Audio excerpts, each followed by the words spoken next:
Hello. Hello. Hello. Hafiz Yes. Nagarit. Hi. Thank you. All right.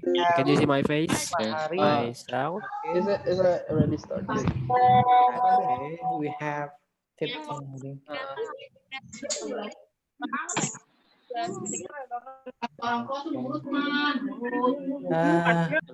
Hello. I'm still. Hello. Okay. I'm still working on our YouTube Can you see streaming first. my Yeah. sound?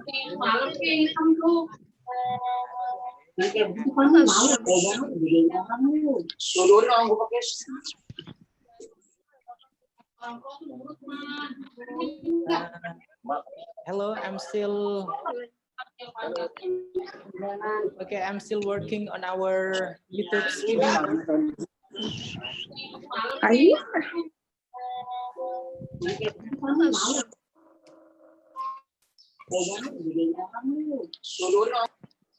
Sir, I can hear you. Okay, Afif, thank you. We have here around 25. Okay. Nepal. Nggak harus pakai ini kan? Anak keluar dong. For all the participants, please kindly Sir, I can mute. hear you. Yeah. Please kindly. We have here around. Please kindly mute your speaker, please. Okay. Thank you very much. We're still waiting for the participant here. Okay.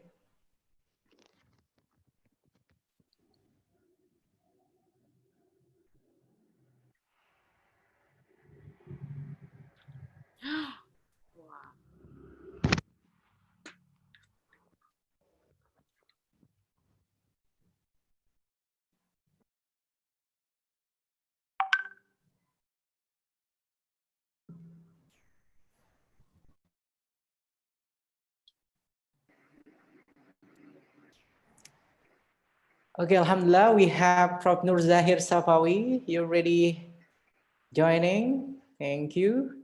And then we have our dean here, Prof. Iswan.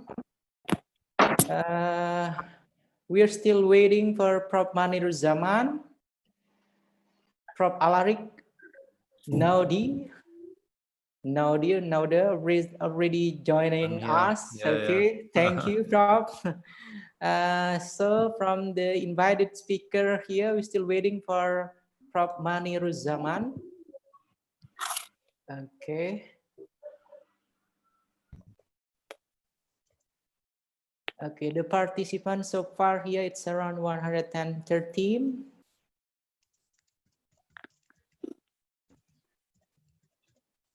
Yang ada cuma foto gue doang.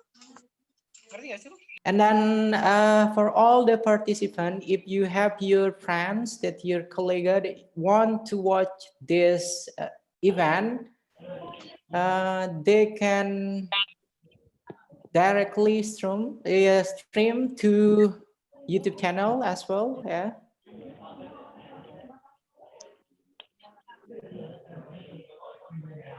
Okay, Prof. Ghadah ready joining. We are still waiting for Prof. Maniruzzaman.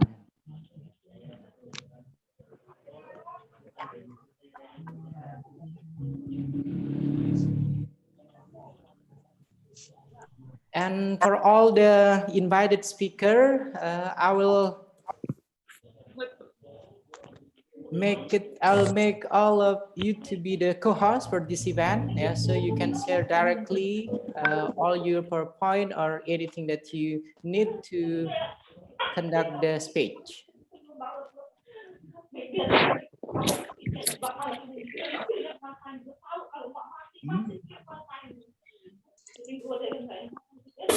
And then for those that are already joining, please kindly help us mute the audio first, please.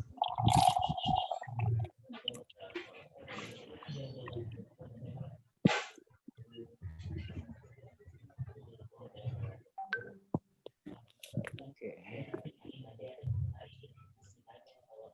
Prof. Norzahir, can you confirm I already make you the co-host here, Prof. Prof. Norzahir? Okay. Yes. Thank you. And then next, Alaric.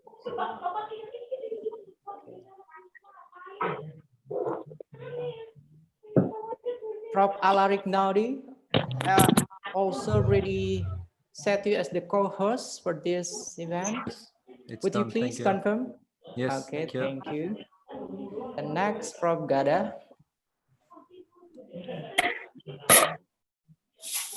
Okay.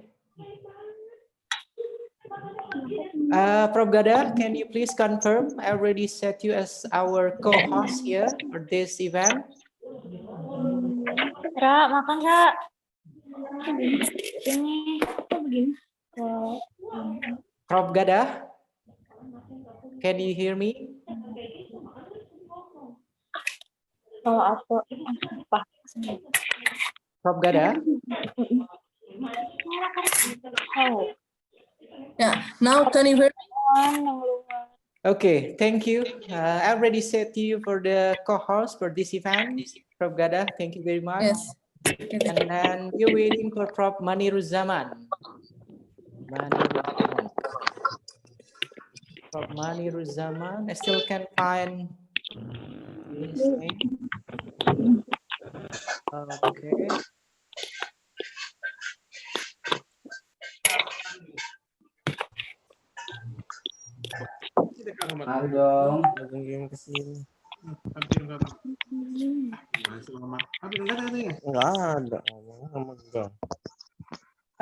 For all the participants, please kindly mute your audio, please.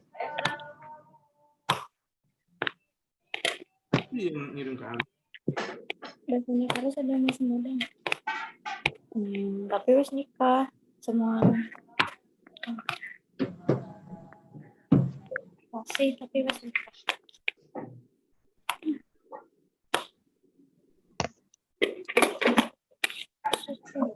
Okay, for all the participants, we are still waiting one more invited speaker here from Maniruzzaman.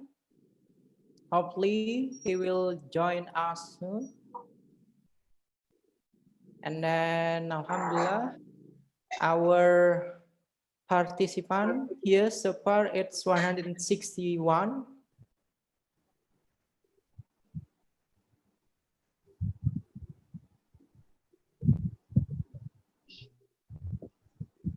Ghadah Murshidi.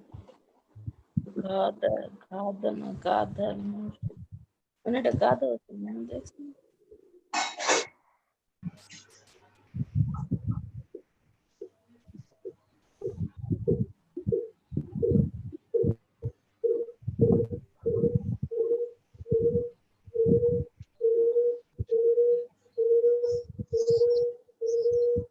Hopefully, Prof. Maniruzzaman will be with us soon. Okay, Prof. Maniruzzaman, can you hear us? Maniruzzaman, and it's not still.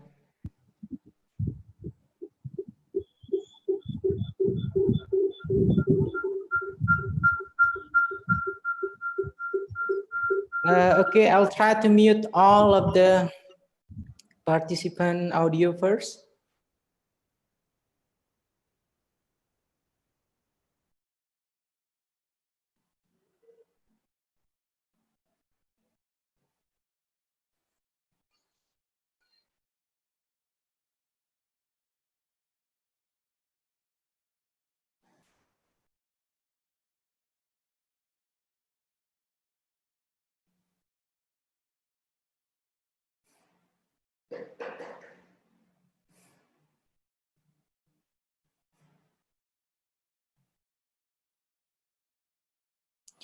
Prof. Maniruzzaman.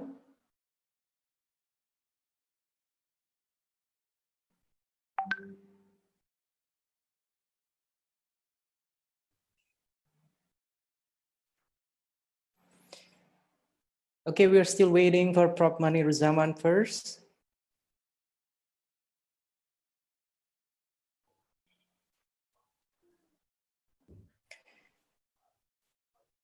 And I hope for all the speakers that already signed for this international talk, please kindly use the background that I already shared to the group. Okay, it seems like Prof. Maniruzzaman still can't connect.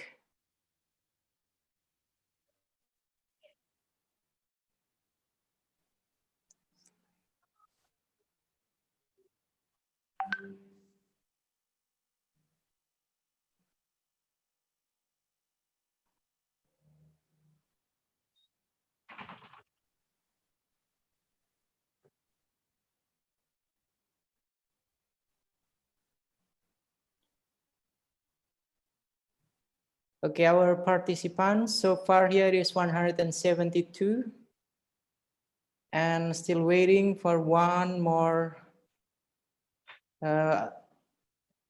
invited speaker, Prof. Maniruzzaman from Bangladesh.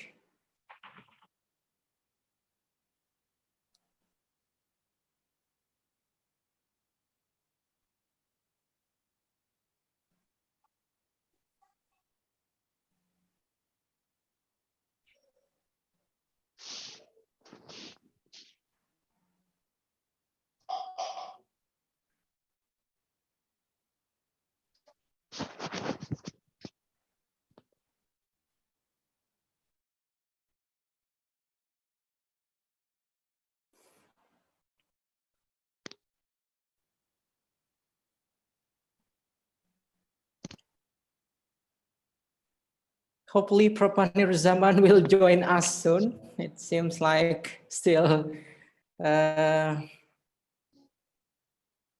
trouble in connecting to our link.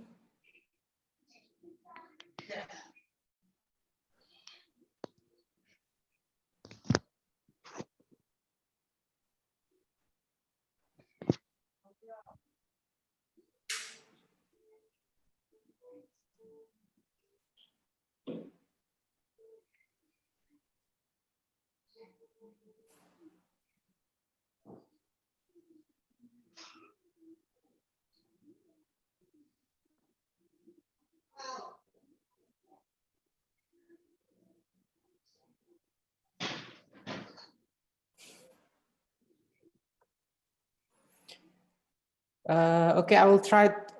Okay, Alhamdulillah, finally here, Prof. Maniruzzaman already joining with us.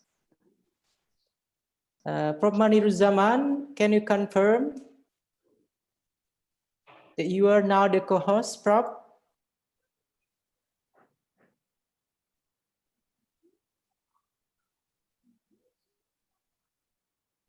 Prof. Maniruzzaman?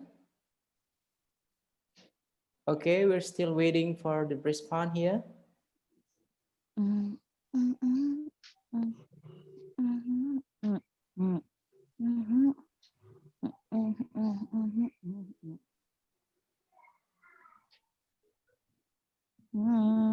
Hello, Prof. Maniruzzaman. Can you confirm? Can you hear us here, please?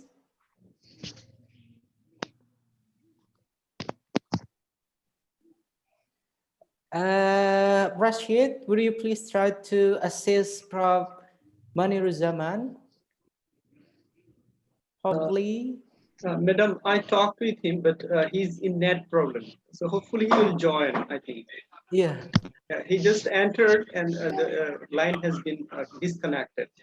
Yeah, because the previous one, we have our prep meeting and then he can join the meeting. Okay, I can talk perfectly, with I him guess. again. If you permit me, I can talk with him again. I'm from Bangladesh. Okay, proceed. Thank you. Thank you. And Alhamdulillah, so far here we have around 193 participants joining this event.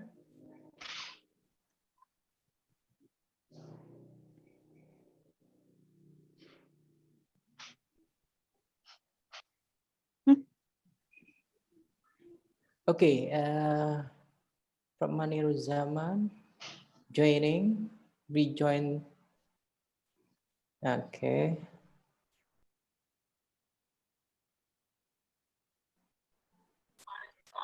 It's because of the connection. Okay.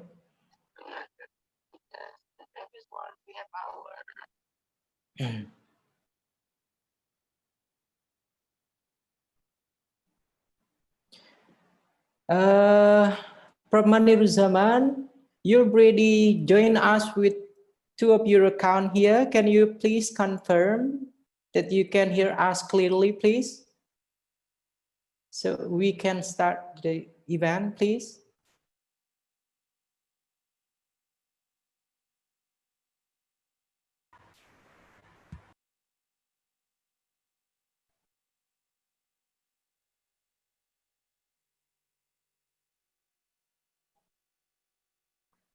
Prof. Maniruzzaman.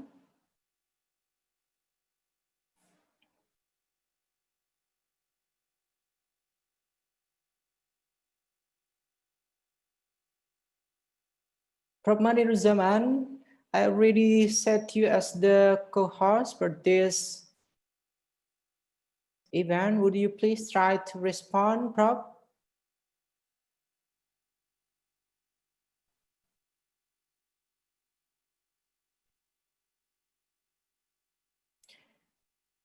It seems like no response, I guess, from Prof. Maniruzzaman.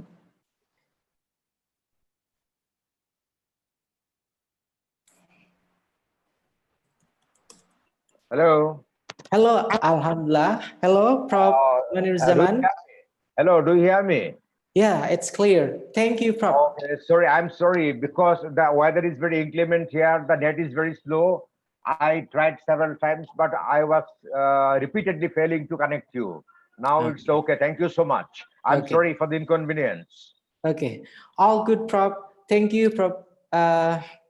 Maniruzzaman, and then Alhamdulillah, today all the four invited speakers already joining us here.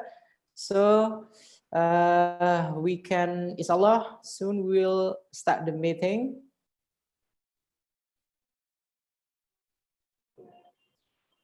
Let me do a last check for all the invited speaker here.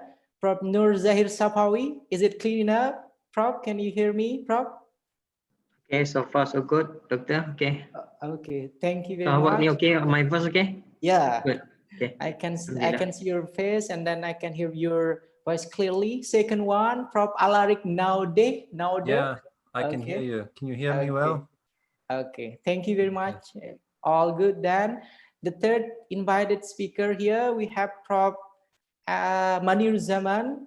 Can you hear us clearly, Prof? Yeah, I hear you clearly. Okay, thank you very much, Prof. Maniruzzaman. And then our last invited speaker here, we have Prof. Ghadah Al-Murshidi. Prof. Ghadah Al-Murshidi, can you hear us, Prof?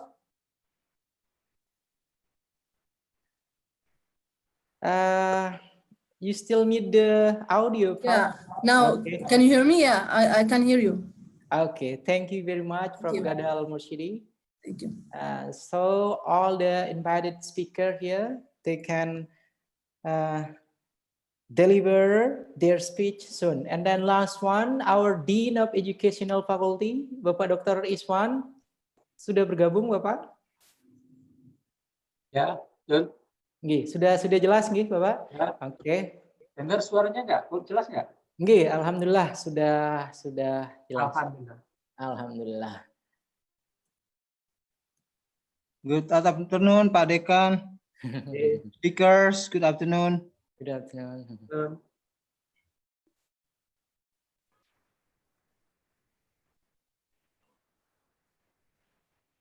Okay, we have here Prof. Aswir. Thank you for joining, Prof. You're welcome, sir. Welcome. Nice to meet you all. Okay. And I already said also Hafiz Agarit. Can you hear me, Hafiz Agarit? Hafiz? Clearly, sir. Okay, please kindly, while we run the program here, I want you to please try to accept all the waiting for the participant. Okay, Hafiz? All right. All right. Okay, thank you very much.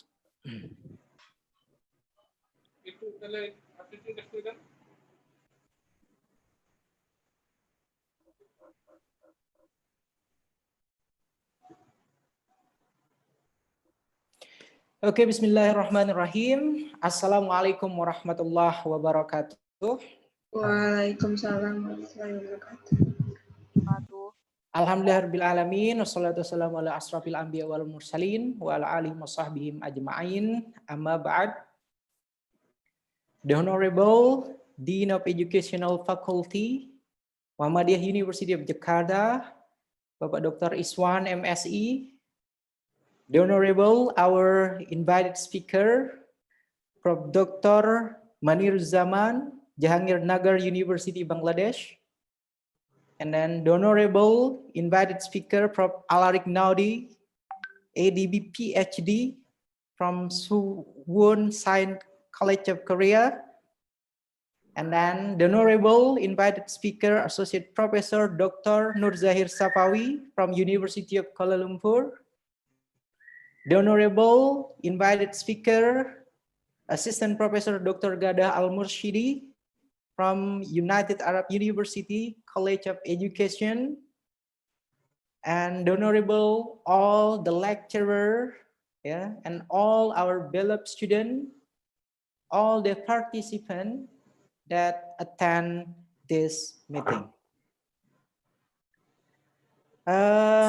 First of all, I would like to say my gratitude, my thanks to all of the respected invited speaker here that can joining us. And Alhamdulillah, today we have our first virtual gathering. Our first virtual gathering in order to take an action due to this pandemic situation. We have our responsibility as the educators, as the student, and then also as the one that taking care of the education.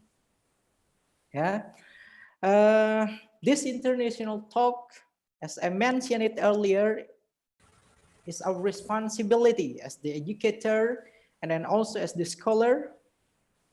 From this international talk, we'll have an overview of education after Corona. And then with us here, we have several experts that come from all around the world. We have our invited speaker from Korea. We have also our invited speaker from Malaysia. We have also our invited speaker here from Bangladesh. And then last one, we have also our invited speaker from United Arab Emirates. We also hope this positive event will continue to have the second international talk, inshallah, Prof. Norzahir, Prof. Alaric, and then Prof. Ghadah, and also Prof. Maniruzzaman. Hopefully, this will be the first, and then next, we'll have the second international talk. Maybe we can switch. Prof. Norzahir will be the host of this international talk, and then and then also it Prof. Alaric, also it Prof. Maniruzzaman, and then Prof. Ghadah.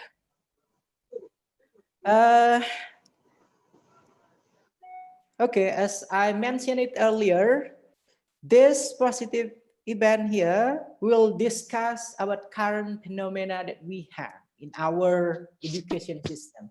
It's not only in Indonesia, it's not only in Malaysia, it's not only in Bangladesh, it's not only in Korea or United Arab Emirates here, but all over the world. How that we are going to think, how that we are going to face the education after the Corona. So what will be like here, the education after Corona in Malaysia, and then also in Korea, United Arab Emirates, and then Bangladesh. After that one, maybe all the invited speaker will share their thought about what will be the future, what will be the challenge of education after Corona. The first agenda, finally, the first agenda of this talk is opening. So, ladies and gentlemen, all invited speakers, the Dean of Educational Faculty, let's start this first international talk on education after Corona. We're reading, we're reciting Basmalah together. Bismillahirrahmanirrahim. Okay, after opening this international talk, the second agenda here will be a welcoming speech, and our Dean of Educational Faculty here, Prof.Dr. Iswan, will try to give an overview about the education in Indonesia, especially education after Corona. And the Honorable Prof.Dr. Iswan, time is yours, Prof. Thank you. Bismillahirrahmanirrahim. Assalamualaikum warahmatullahi wabarakatuh. Waalaikumsalam warahmatullahi wabarakatuh. Alhamdulillahirabbil alamin wa bihi nasta'in ala umuri dunya waddin wa ala alihi wa sahbihi ajma'in. Asyhadu an la ilaha illallah wa asyhadu anna Muhammadan abduhu wa rasuluh la nabiyya ba'da. Assalamualaikum. Good afternoon, ladies and gentlemen. The Excellency Professor Dr. Alaric Naude, Ph.D., Head Professor of English Department, Suwon Science College, South Korea. The Excellency Professor Dr. Maniruzzaman, Professor Department of English, Ghadah University, Bangladesh. The Excellency Professor Dr. Ghadah, Linguistic Department, United Arab Emirates University, United Arab Emirates. Masya al-Khair, Assalamualaikum, Tahiyat, Tayyibah. Your Excellency, Professor Dr. Norzahir Sapawe, Head of Research and Innovation, University Kuala Lumpur, Malaysia. Selamat siang, salam kenal, dan apa kabar?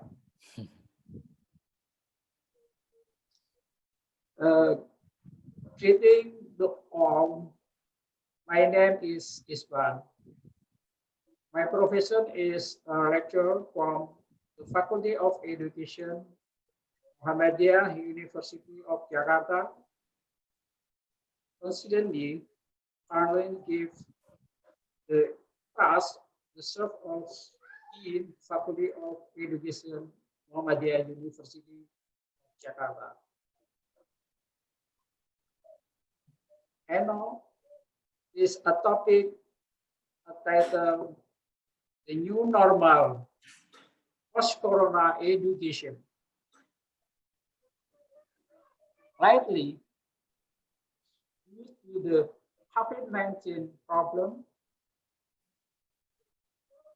COVID-19 pandemic, the new normal has become in product connected such as economic, political, social life, and education. Habit is a solidary people starting from disabled things such as wearing mask, finding hand every time or the touching the door handle or item button, rising or temperature touch and the practice of resolving action in offices to complex like working from an online seminar. In this context of education, whether we believe it or not, new normal has started to our globalization, the COVID-19 pandemic. Teaching and learning activities that are usually carried out face to face. When education and students are physically present in classroom and places of learning are the new expected with learning activities as the electronic media e-learning earlier symptoms of non-wireless and online. In educational perspective, the general term used by educational theorists has the implication of industrial research 4.0. Is education 4.0 describes various ways to engage a technology in industrial revolution 4.0 era. What is currently an aim to learning education 4.0 is an educational innovation. In the era of industrial revolution 4.0, it is an answer to the question, can we do it? Education 4.0 can be seen as creative responses in the which human utilizes digital technology, open source content, and global classroom in the application of lifelong learning, flexible education system, and personalized learning to play a better role security. I have to my assumption, my strategic step, the school must take office the COVID-19 pandemic. Number one, review the learning target to be achieved so that their rationality aligned with new situation and condition in the new normal. Number two is assumption. Identification of resources that need to be and bear so that the new goal that have been set can be achieved with the availability of exciting resources And number 3, my assumption, mapping the situation and condition of each teacher and student who must get ready to do a new learning model based on blended learning as assignment. And number 4, review that cap it need and ability to develop strategic and operational staff that need to be taken immediately right it, and also a new normal student oriented education. And last, number 5,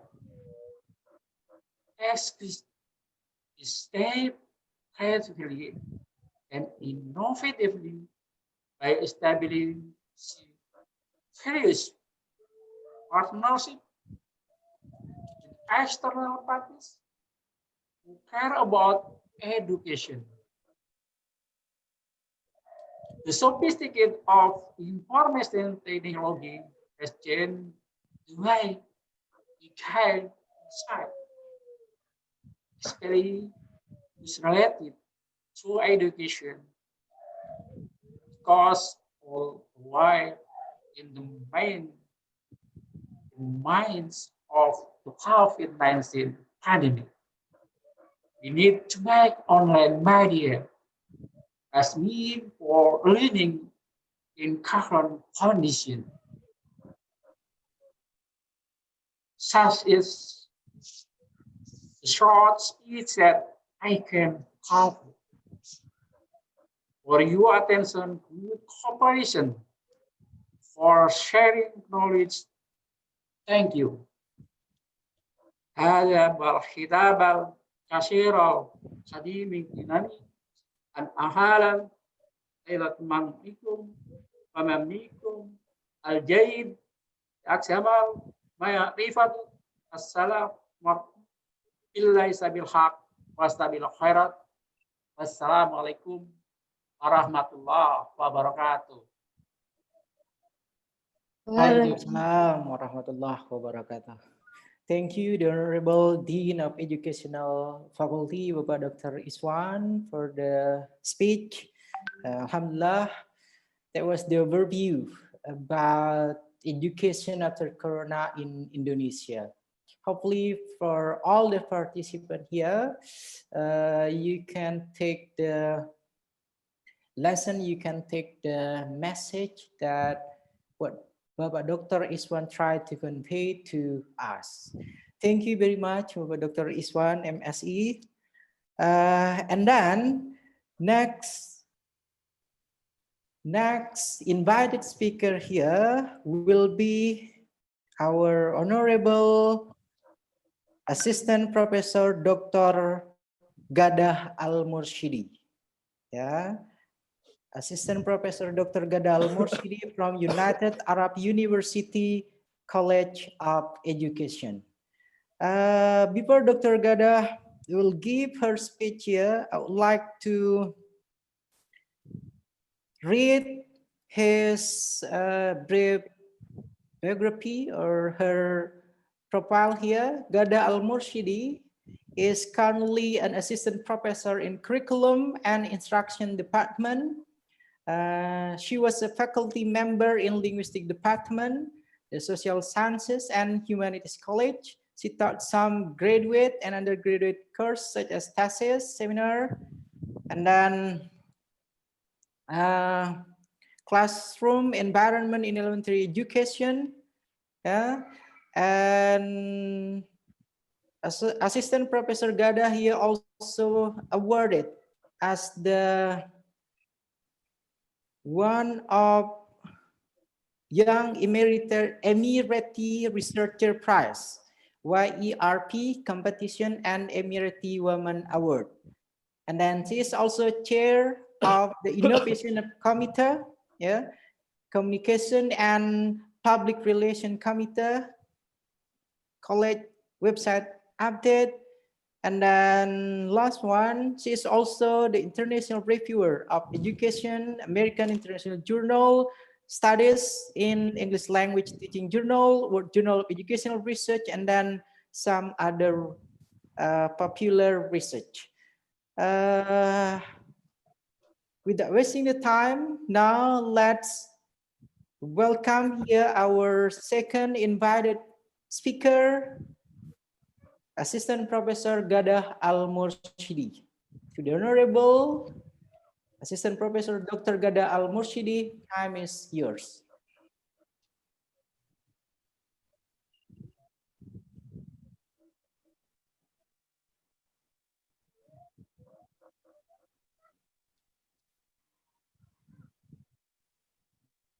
Prof. Ghadah.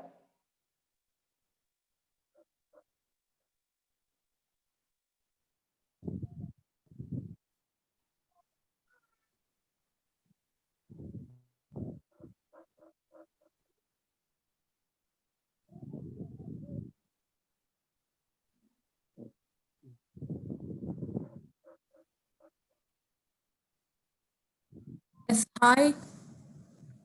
Hello. Hello. Can you hear me? Yeah, it's clear, Prof.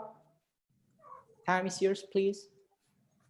Yeah, and I shared the slides. Can you see it? Yeah, you already shared the PowerPoint presentation, I guess. We can see it clearly, Prof. Okay. So can you see it? Yeah, you may start the speech, please, Prof. Okay, good. So thank you for your invitation to speak about the situation of education in our country as the United Arab Emirates. So it is after coronavirus 19.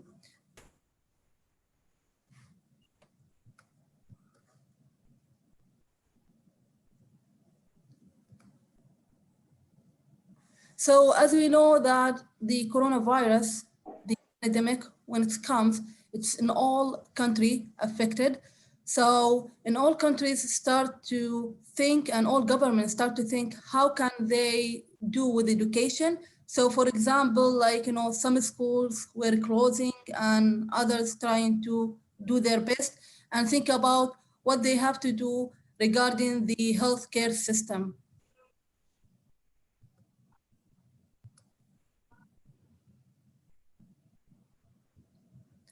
So as UNESCO stated that 90% of the students around the world, their schools were closing.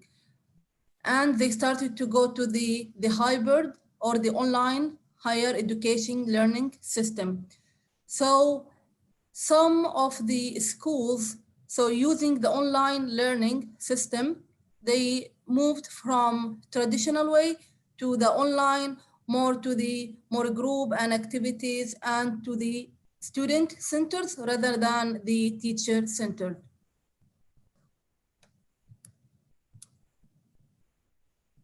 So now I will talk more about the situation in my country, the UAE. So the government make a call that, our spring break to make it like more earlier, start with March 8th instead of the 29th of March. So we have like 2 weeks to do our best to be ready and prepared for the schooling. So the Ministry of Education make that call, and all the government, the private schools and universities, nurseries do all that, start to be more prepared for the online learning. And alhamdulillah, in our country, most like our the infrastructure, we are good. So we have the connection, the internet, we have many programs we are using, because for example, from 2017, the Ministry of Education, they started to think about the smart learning and they start to be ready. That means it's not only about the building the internet connection or the infrastructure. No, it is more about the people, how they can accept it. And also, as we said, for the senior teachers to be ready and prepare, and also for all the parents and students to be ready for this move.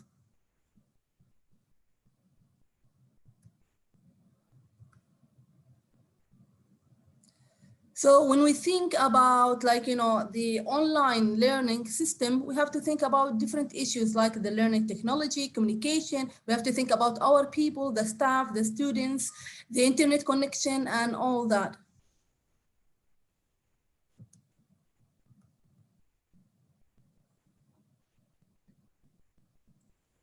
So when we think about those issues, we have to think about, for example, in my country, in the UAE, we also were thinking about our children in nurseries. What can we do with them in BKG and KG? So we try our best to work with the parents and like adults, especially, that some parents are working. So the government and the Ministry of Education try to manage with the government and other institutions to manage how with some moms or parents who are working, so maybe they can stay at home with their kids. So they have from age 12 and less. So we had different plans and different strategies, and alhamdulillah, now we are ended the semester and we are going one of the best countries that have good strategies for the education after the coronavirus.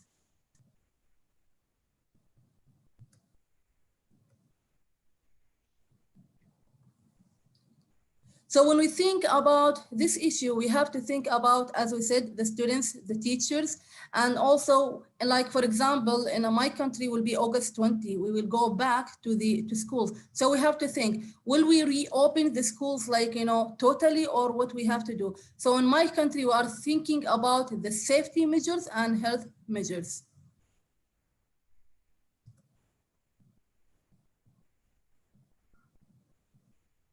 So also as a country and a government, we have to think about the risk of public health. We have to think about, okay, what about the economic activities? So now, for example, in my country, we reopening everything, but we have to keep the safety and health issues.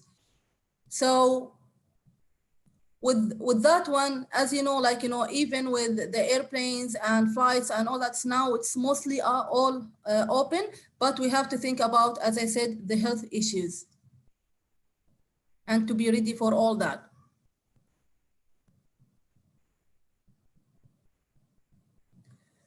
So as we said, my country started from, we ended June 8, and we will start in August 30. So now we have different plans to reopen the schools, the universities, nurseries, pre-KG, KGs, and all that. So we might use the hybrid learning or distant learning or blending. It's based on the situation. So we have different plans and we are ready as a country for all these plans.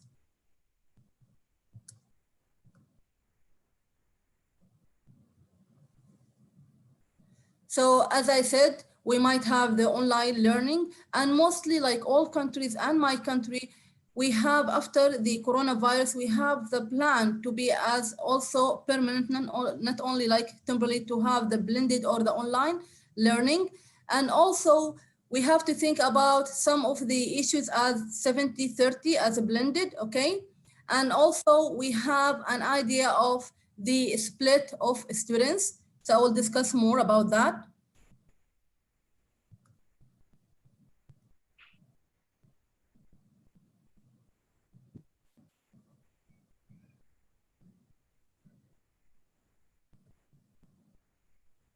So as I said, schools and universities as a higher education system, we are thinking about, okay, how can we use, for example, on campus, how can we use the schools, the classes, how can we use the spaces? Because, as a coronavirus, we have, different measures we have to follow and precautions, as how many meters between the students in the buses will be limited for the students, should be not more than 30 students, even in classes. So we have to think about all these kind of issues.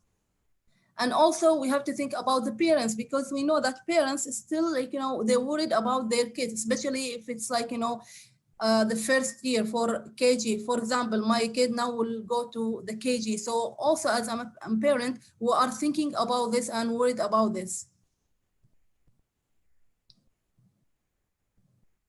So as I said, maybe we will have different plans as hybrid education,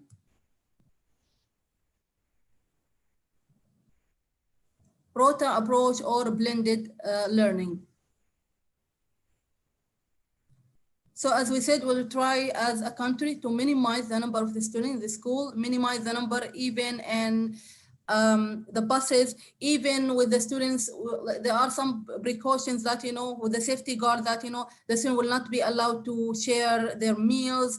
They have times. We might split the students, like, we will have some students coming in the morning, other maybe in the afternoon. So we have different plans, and already the Ministry of Education, like, announce all these kind of plans.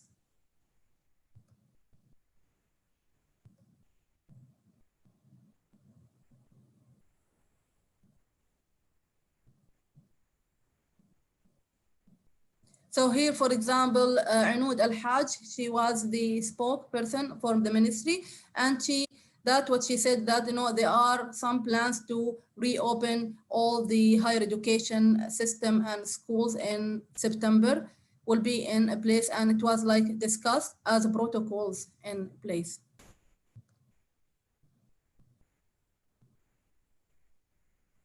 So here are some of the guidelines, okay, when we reopen our education system, like schools, universities, and KGs. Like, for example, all like temperatures should be checked when the kid come to school. We have to have the social distancing, okay, as 2 meters, okay? And also, for example, 30 like students in, like, in a classroom is not allowed, even in universities. And also as a whole system of the country, the sterilization, it should be there.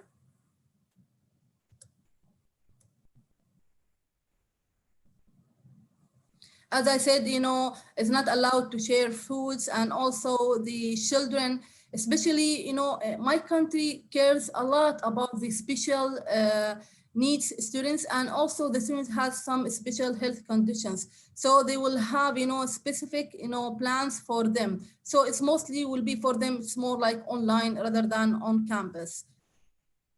So with that one, also the schools will try to reduce the gathering, okay, like celebration, sports, student camps, and all that. So to make sure that, there is like, the social distancing.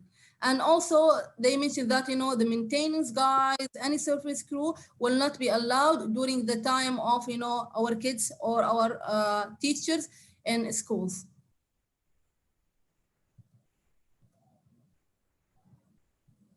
So as we said, like, in conclusion, Alhamdulillah, my country, the Ministry of Education, with the higher education system, private, government school, they're all trying their best to keep up and keep up with what is going on with the pandemic. So as we said, we have the remote learning and the blending. So we'll see, and we'll decide, the country will decide based on what is going on in that time, I mean in August or in September.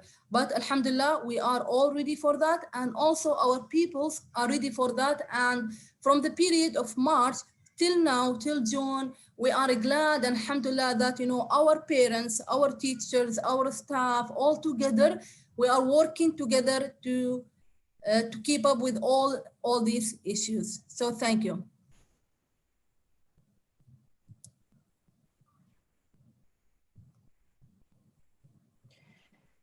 Thank you very much, Prof. Ghadah Murshidi, for the speech. Alhamdulillah. At least we have some overview about how United Arab Emirates here deals with the corona, and then the perspective about the challenge, about what we are going to do for the next education after this pandemic. Next one, we'll go to the third speaker for this international talk. We'll go to Korea now. This will be with Prof. Alaric Naude. For your information, Prof. Alaric, as I told you, well, we have chat before. majority of our students from English department, they love in watching Korean movie, they love the K-pop and then all the things about Korea. Hopefully over this one, you're going to share with us your perspective, your view about education of the Corona in Korea and then also worldwide. But before we are going to do that one, yeah, I would like to read from Alaric Naude's biography here. Aside from his social media, Prof. Alaric Naude got his double degree from Doctor of Education. Also, he is a Doctor of Philosophy. Yeah, that was impressive, I guess. Yeah, and then he's currently a professor, a free thinker. This is what I like the most, to be honest, from Alaric Naude. Yeah, a free thinker, and then also a linguist. Currently, Prof. Alaric Naude here working on Suwon Science College, South Korea. And he is also a professor of clinical English and linguistics from February 2016 till now. And then also head of professor of English department. Yeah. And then also here professor of linguistics, tourism department. And of that one, he's also a reviewer from some reputable international journal. And then, ladies and gentlemen, without wasting your time, please welcome Prof. Alaric Naude from South Korea. Time is yours, Prof. Thank you. What a nice introduction. Thank you for inviting me. 여러분 안녕하세요. Yeah. So I'll just start with the Korean situation, how it happened. Actually, Korea was probably the second or the third country after China to start to get infections by the coronavirus. So obviously the government, they were very concerned because there have been other epidemics and pandemics before, and they were confident that they could control the situation. Unfortunately, it spread much faster than was anticipated. And so as a result, it obviously started to affect many things in a social aspect. For example, it started to affect transportation, education, restaurants. Korea is a very restaurant culture. So suddenly there was a big drop in people eating outside, all these kinds of things. And Seoul has 10 million people, but the outside area around Seoul has about 20 million people. So that's a very high population in a very small area. So they were quite concerned with the spread of the virus. So that meant that obviously schools and universities overnight, they were not able to open. Now, one good thing is it was actually holidays when the virus broke out. So it means that there wasn't much spread in schools or in universities, which is a good thing. So they were able to prevent that. Then also Korea has extremely good internet connection, very fast, and the entire country, I'm actually on an island right now, but even so, the internet connection is perfect and very fast. So it was not a matter of logistics, but many Korean students, they don't like to study online. They like the old style, face-to-face. It's a Neo-Confucian culture. They like to be by the teacher. They want the teacher's help. So at first, the online study was not very popular. And that slowly changed as the students then were able to realize, oh, I can actually control my own study much more.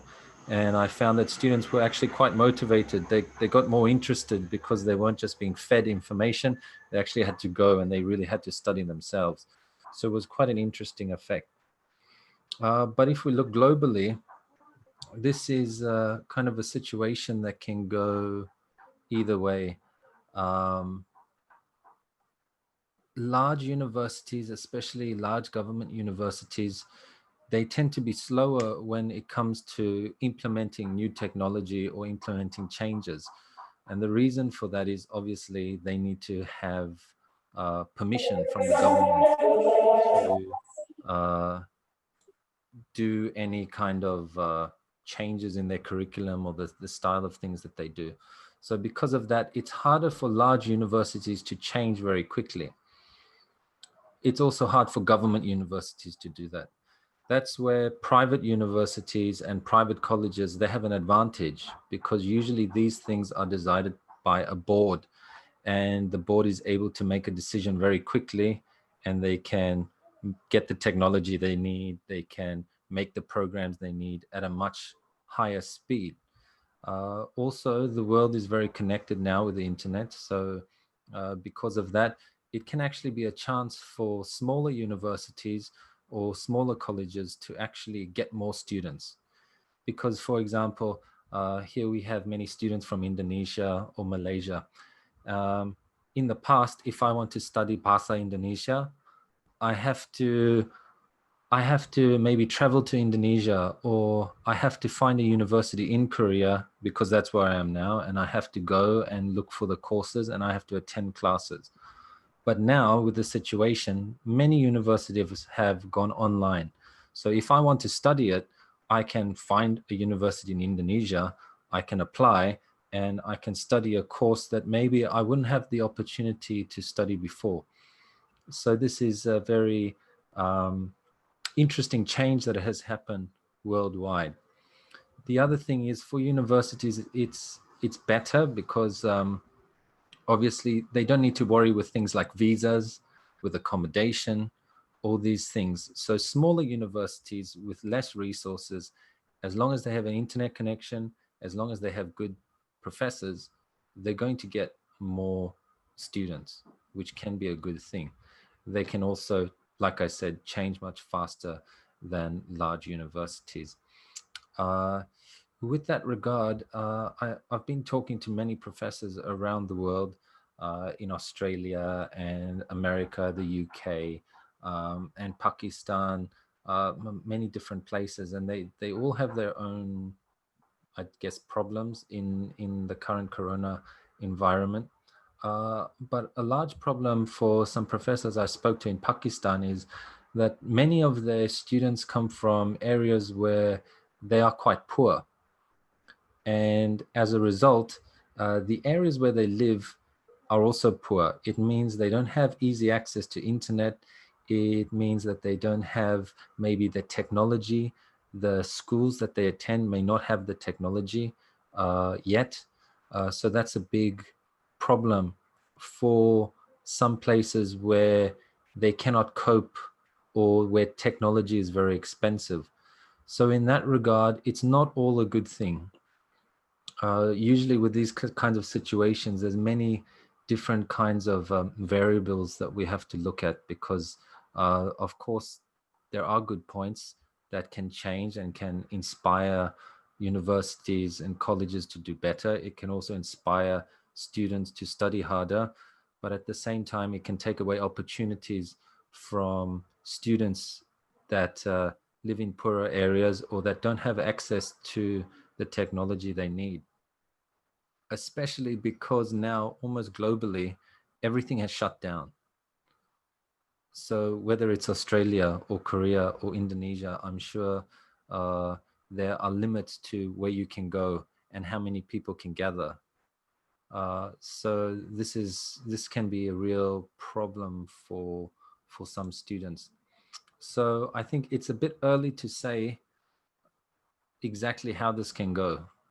There are so many positive aspects that come about, but also many negative aspects. And I think a large part of that will be affected by government policy, how they view education in their areas, how much money they put into education, also how much money they put into infrastructure.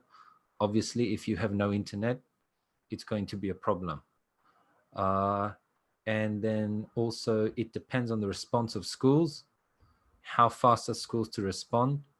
How fast are schools to provide training to professors? Not all professors are very good at using technology, and that can affect the quality of the lesson that they provide. Maybe they want to provide a good lesson, but they just don't have the skill in technology to provide it.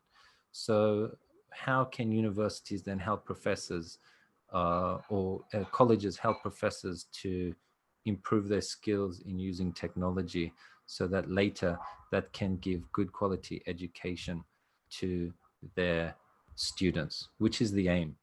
Of course, the end aim is for students to be able to study well and to learn something, get a quality education, because they're paying money to get education. Their parents are paying money to get education. So that's the end of the day. We want to see what the best value option for everyone is and how we can practically prevent any problems from happening. Also, there's the issue of future proofing.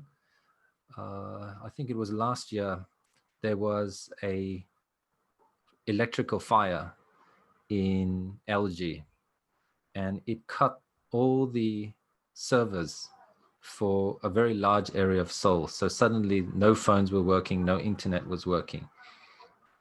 Universities always need to think about, if there's a natural disaster, we saw like the tsunami in Indonesia, how are you going to cope with issues that are going to happen to the infrastructure, transport, or things like this? Because some areas might not be affected, but the affected areas may cause a chain reaction to the areas that are not affected. So you have to always think about these things. So basically, this is not a black and white issue. There's so many different variables, but if universities plan well in advance, they'll be able to provide quality education, provide access to that education, and they will also benefit because they will get more students, and students will also benefit therefrom. Thank you very much.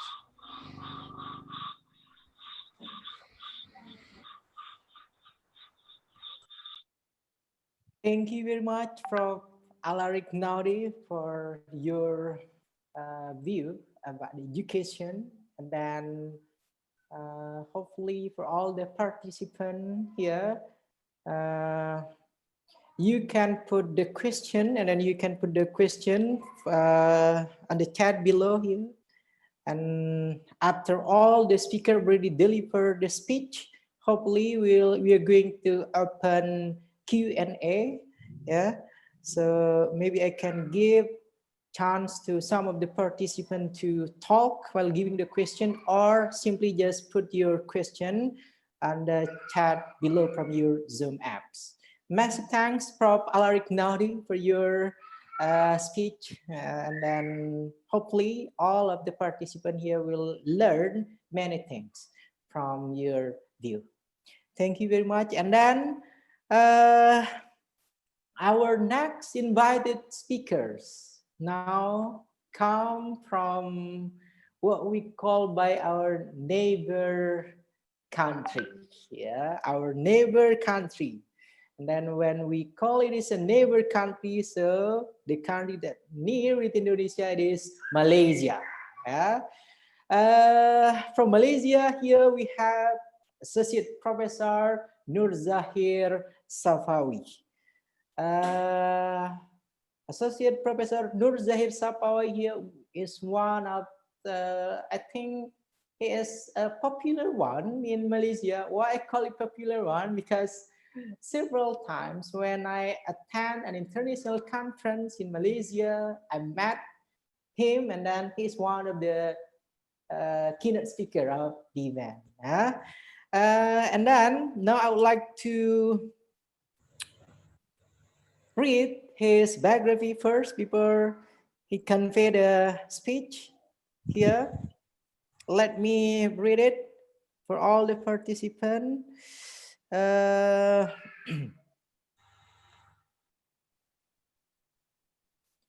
Norzahir Sapawe. From Norzahir Sapawe here. He is currently an associate professor at University Kuala Lumpur Branch Campus Malaysian Institute of Chemical and Bioengineering Technology, UNIKL Malacca. Yeah, and then the administrative tasks that have been responsible for, there are many kind of projects that taken care by Prof. Norzahir Sapawe. And then he did his postdoctoral fellow in mechanical engineering, University Technology Malaysia. Also Ph.D. in chemical engineering, and then MSc in chemical instrumentation, and then last one BSc in resource chemistry, University Malaysia Sarawak. So different kind of university still in Malaysia from Norzahir. And then next, as of today, he has supervised 5 PhD students, 17 master students, and 144 final year project for undergraduate students.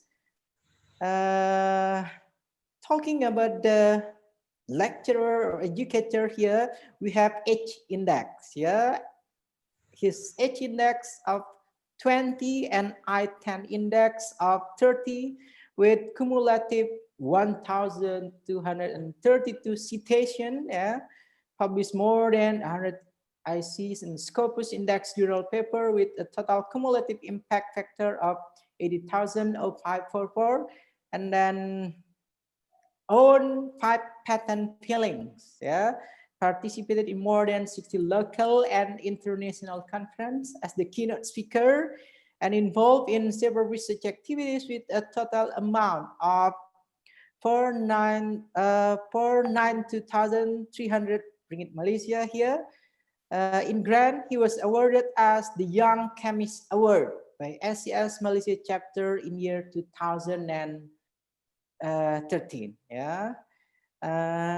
It is his principle that as a researcher, going forward and always coming up with something new to create a sustainable society to better our life is mandatory rather than optional. Please welcome, here we have Associate Professor Dr. Norzahir Sapawe. Time is yours, Prof. Okay, thank you, Dr. Thank you, Mr. Chairman, our moderator of session today. So, good Assalamualaikum warahmatullahi wabarakatuh, and good afternoon, especially to the honorable guests, invited speakers, and then all fellows, everyone, students. Okay, as mentioned by Dr. Sofian, I'm the Associate Professor Dr. Norzahir from University Kuala Lumpur, branch campus, my set, Melaka, and then my specialization in chemical engineering. So, based on the topic given, we have simple discussions with topic education after the corona. So before I start this session or this talk, let me briefly introduce how Malaysia's take control on this COVID-19 corona pandemic 2020. So on March 16, our Prime Minister Muhyiddin Yassin has made an official speech on the Movement Control Order we call MCO, under the Prevention and Control of Infectious Disease Act 1988 and the Police Act 1967. So Malaysia has implemented the first MCO, I mean this Movement Control Order, from the 18th March until the 31st, and then we continue for the second MCO from 1st April to the 14th April, and then we go for the next third MCO from 15 to 28 April, and then the fourth MCO from 39 April to 12 May. Then this MCO, you can refer as a partial lockdown. I think all of us know about the lockdown, and then our Prime Minister also has announced a new plan named the Conditional Movement Control Order, CMCO, from the 13th May to 9 June. Okay, during this Conditional Movement Control Order, several nationals' economy was reopened with control measures. So this the end of this CMCO was then replaced by Recovery Movement Control Order. Right now we under this RMCO, Recovery Movement, starting from 10 June until 31st of August. Okay, during this recovery movement, so we are already reopening stage by stage the education system in Malaysia, and then fully open on the October this year. Okay, as we know that the impact of COVID-19 pandemic, of course, firmly deep-rooted in the mind of Malaysian and also worldwide, especially toward the higher education systems. So higher education is the one of the sector that has received significantly impact from the COVID-19 pandemics. There are four main key areas, namely institutional of higher education management system. The second one is teaching and learning. The third one, research and innovation, as well as the fourth one is internationalization and strategic planning are undergoing a corrective process in line with the impact of COVID-19 pandemics. Therefore, many people ask, can our government and our higher education management system be able to accommodate the changes in the effect of this COVID-19 pandemics? We admit that our higher education has dealt with the natural disasters such as flood and has before, but these pandemic effects are quite different. Never before in history, lecture had to be postponed for quite some time, while in the university lecturer and staff were asked to work from home. Okay, so the existing of higher education management system are actually still able to cope with the changes effect of pandemics. Okay, however, the higher educations need to identify the different method and other ways of working only to deal with the changes that occurs. For example, adopting a flexible work cultures, thinking out of the ordinary, as well as focusing on the risk management and our scenario planning to minimize the impact on the higher educations. Alternatively, how to work online may replace the conventional way of working, especially involving travel activities. This development can certainly save the cost of university operations with a new work culture without much physical movement. Okay, as we know, the working online means that we are no longer need a maximum physical workspace. Thus, large campus needs may no longer be relevant after this COVID-19 perhaps. Okay, a home-based policy, work from home, may be a good initiative to be proposed because this will definitely make the working hour more tough, and then in other side will save the operating costs. Okay, but however, this proposal need to be refined first with the best method before it can be working, can be a working policies. That we believe that the culture of working from home is no longer an option, but is the need after the COVID-19 ends.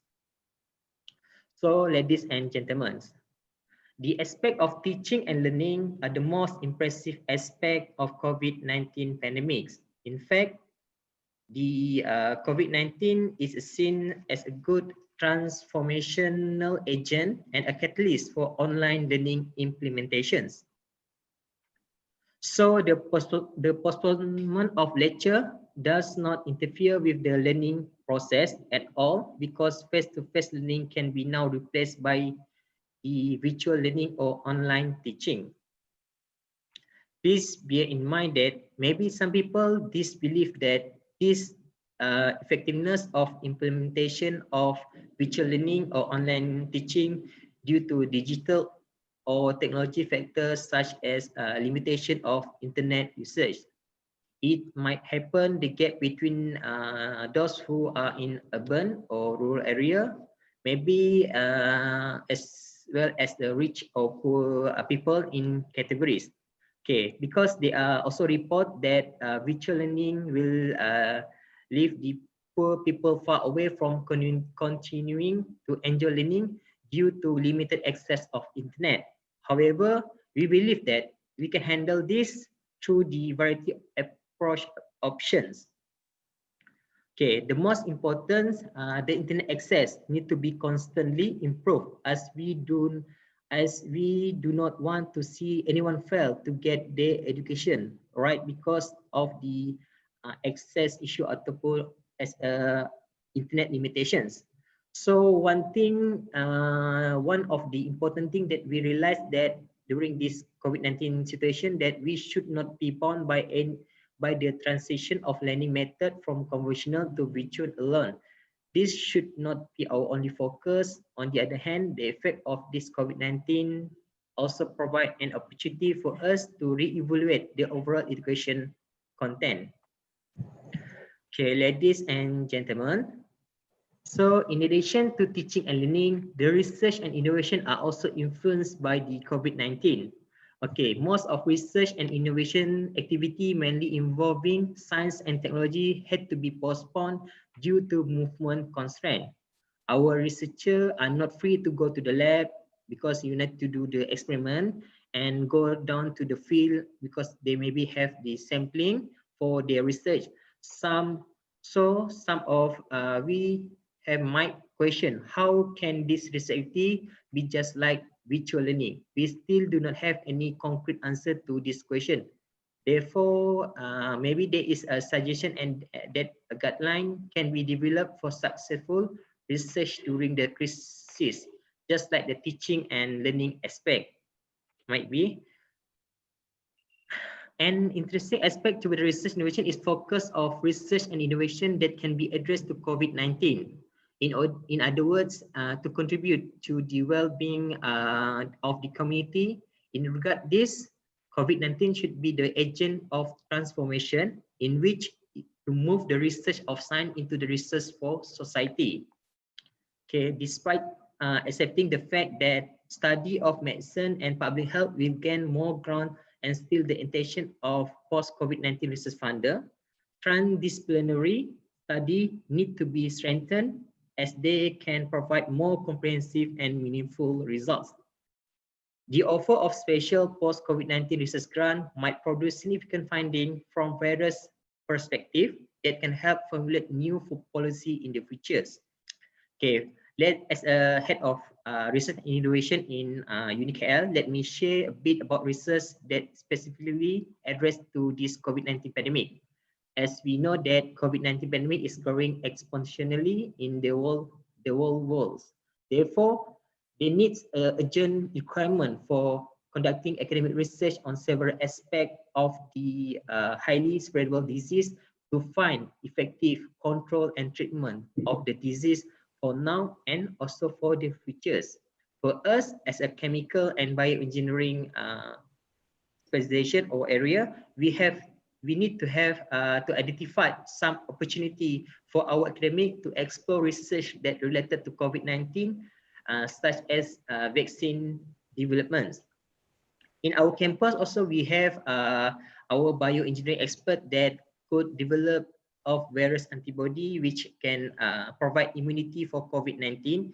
In addition also, our researcher focuses toward the healthcare and equipment such as surgical mask, protective gear, sanitizer, as it must be available at the campus for all committees. Apart from that, we also do some collaboration with other institutes to produce COVID-19 test kit which meet the requirement of the medical standards. In terms of environmental research, we also have our expert to study the impact and to study the trace amount of COVID-19 that found in sewage or wastewater system. Furthermore, we can enhance our research on the information technology revolutions due to the need the virtual labs and classes is essential now. Based on Industry Revolution 4.0, the use of new advanced technologies such as COVID-19 tracking and data recording is most helping to prevent of the unexpected outcome. So, ladies and gentlemen, COVID-19 has resulted in disorder of internalization agenda. It is said that this agenda will take up to the 5 years before it could be returned to normals. The internalization has rise as one of the main income generation and the reason for enduring. This effect of foreign student and student mobility are declining, therefore will reduce the revenue of the university. As a result, university abroad might receive a large impact from COVID-19 situation, thus urging the government to intervene to inject some financial assistance. Okay, the internalization narrative needs to be revised by giving new focus such as global knowledge sharing and commitment to the successfully implementation of Sustainable Development Goal (SDG). What is clear that the narrative of internalization as a community is no longer sustainable. Indeed, okay, the higher educations in Malaysia focus in Malaysia because I'm from Malaysia, and then after COVID is exposed and more close with the technology. However, the balance of technology and humanity is very important at this time. Okay, the most important new norms that are often outlined must be put into place with the right thinking and attitude. We are worried with that. With the proper thinking and attitude, we will only experience the same excitement as before. After all, during the COVID-19 situation, the university has learned a lot, learned to change and learned to know how the reality of establishment to continue. The changes in this continuum will shape the new look of countries' higher educations.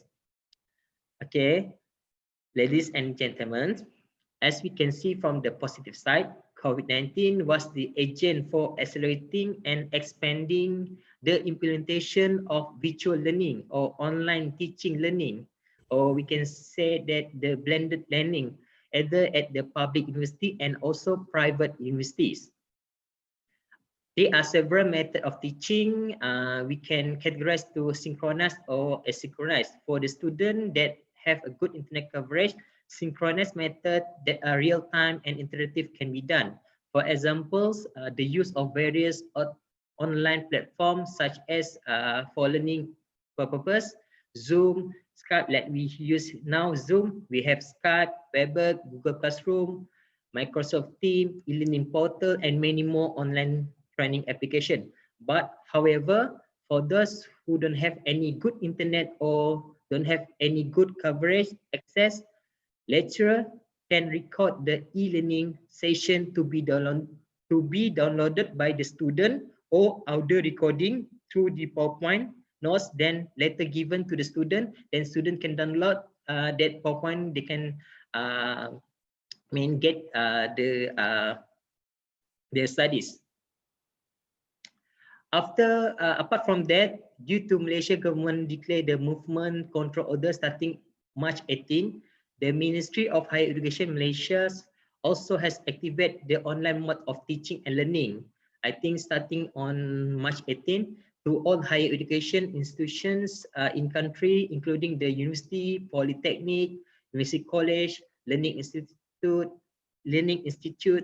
training centers, and then also the schools that affected by these COVID-19 outbreaks. The concept of virtual learning or e-learning or online learning indeed able to control student learning better and consistently through an independent, collaborative, and interactive learning space.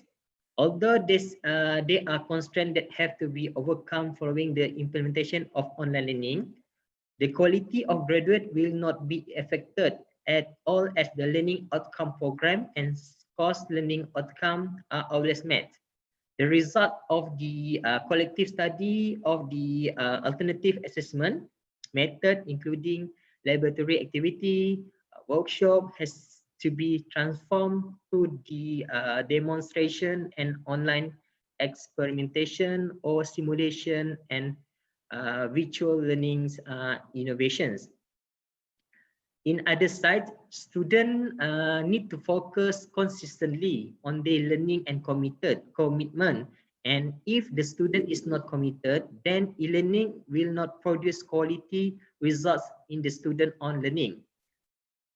The most important, the tips and guidance to the student is pursuing new norms of online learning, where they need to be aware of any sharing information provided by lecturers to the social media such as WhatsApp, Telegram, or e-learning application as a platform to plan and instruct. Apart from that, discussion between lecturers and students, assignment or homework online should be done as often as possible, where the student can submit the question to lecturers and guidance on them should be given either directly or indirectly. Ladies and gentlemen, before I end my sharing session, let me share the significant arise from this COVID-19 pandemic. As we know that in the past few decades, a fourth industrial revolution has emerged, known as Industry Revolution 4.0, or always we heard that IR 4.0. This IR 4.0 takes emphasis on digital technology from recent decade to the whole new level with the help of interconnectivity through the Internet of Things, access to real-time data, and the introduction of cyber physical system. IR 4.0 offers a more comprehensive, interlinked, and holistic approach to the manufacturing. It connects the physical with digital, allows the better collaboration and access across department, partner, vendor, products, and peoples. This IR 4.0 empowers business owner to better control and understand every aspect of their operations and allow them to leverage instant data to boost the productivity, improve the processes, and derive growth. With that, in line with the COVID-19 pandemic situation, this virtual learning or online teaching might accelerate and fasten the technology of revolution, focusing on the academic transitions toward the new norms with regard to the current technology, especially on the implementation of Industry Revolution 4.0. Therefore, we finally succeed the implement and make this Industry Revolution 4.0 happen and become reality. I think that's all for me, a simple and short sharing about the way we implemented the education after the COVID-19 pandemics. So in Malaysia, we always remind by our government to break the COVID-19 chain by preventing of 3S or 3C, means 3S, 3C with crowded places, confined spaces, and then closed conversation. And always to practice 3W, means always wash your hand, always wear the face mask, and then don't shake hand, use the good ethic practice of ethic, and then do disinfection, stay at home, get early treatment if symptomatic. Last or not least, keep the social distancing 1 meter, and then follow the SOP that given by our National Security Council. I think that's all from me. Okay, Doctor.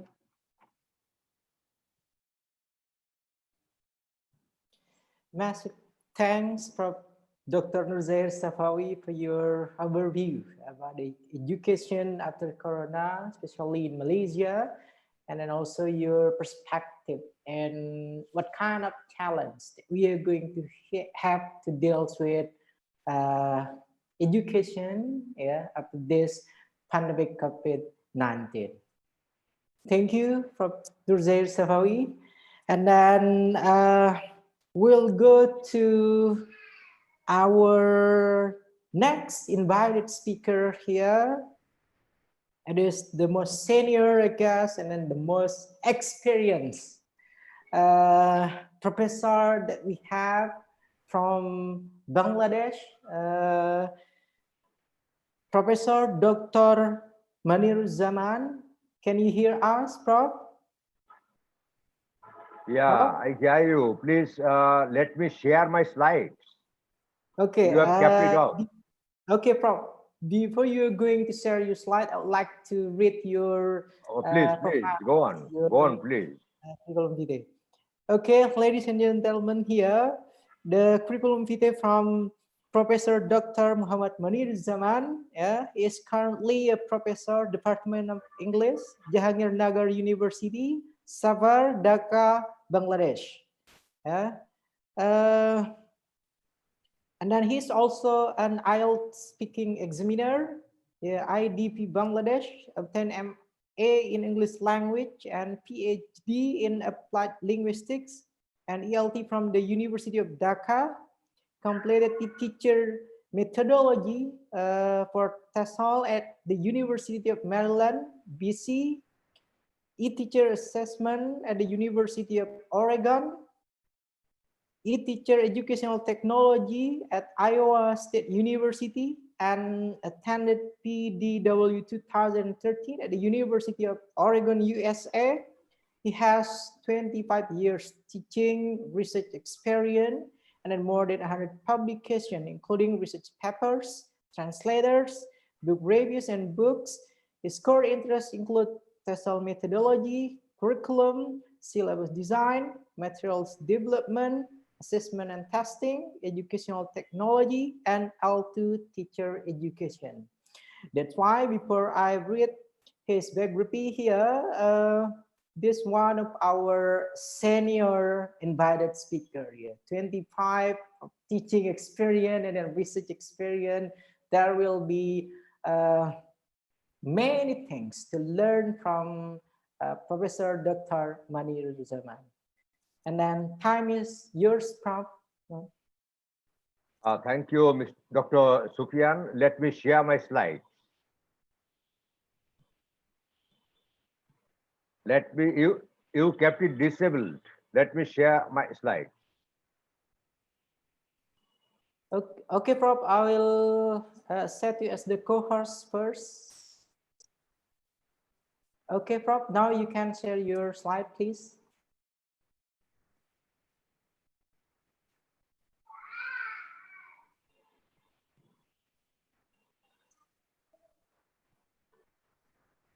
Okay, do you see my slides?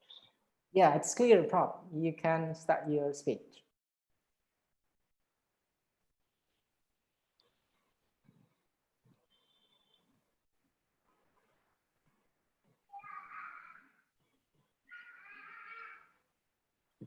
Honorable Dean, School of Education, Muhammadan University of Jakarta, learned speakers from different countries, from United Arab Emirates, from Korea, South Korea, from Malaysia, enthusiast audience from different parts of the world. Ladies and gentlemen, Assalamu alaikum, Namaskar, good afternoon. Waalaikumsalam warahmatullahi wabarakatuh. Let me start with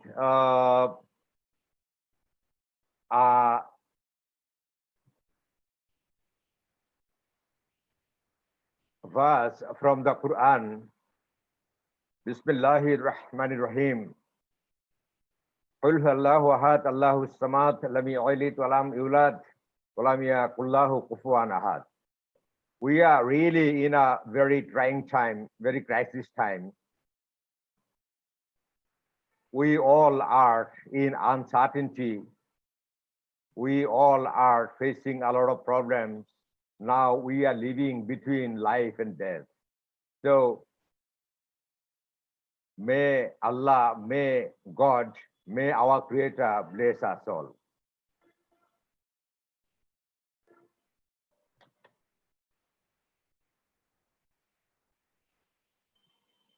Today's talk focuses on education after the COVID-19 pandemic.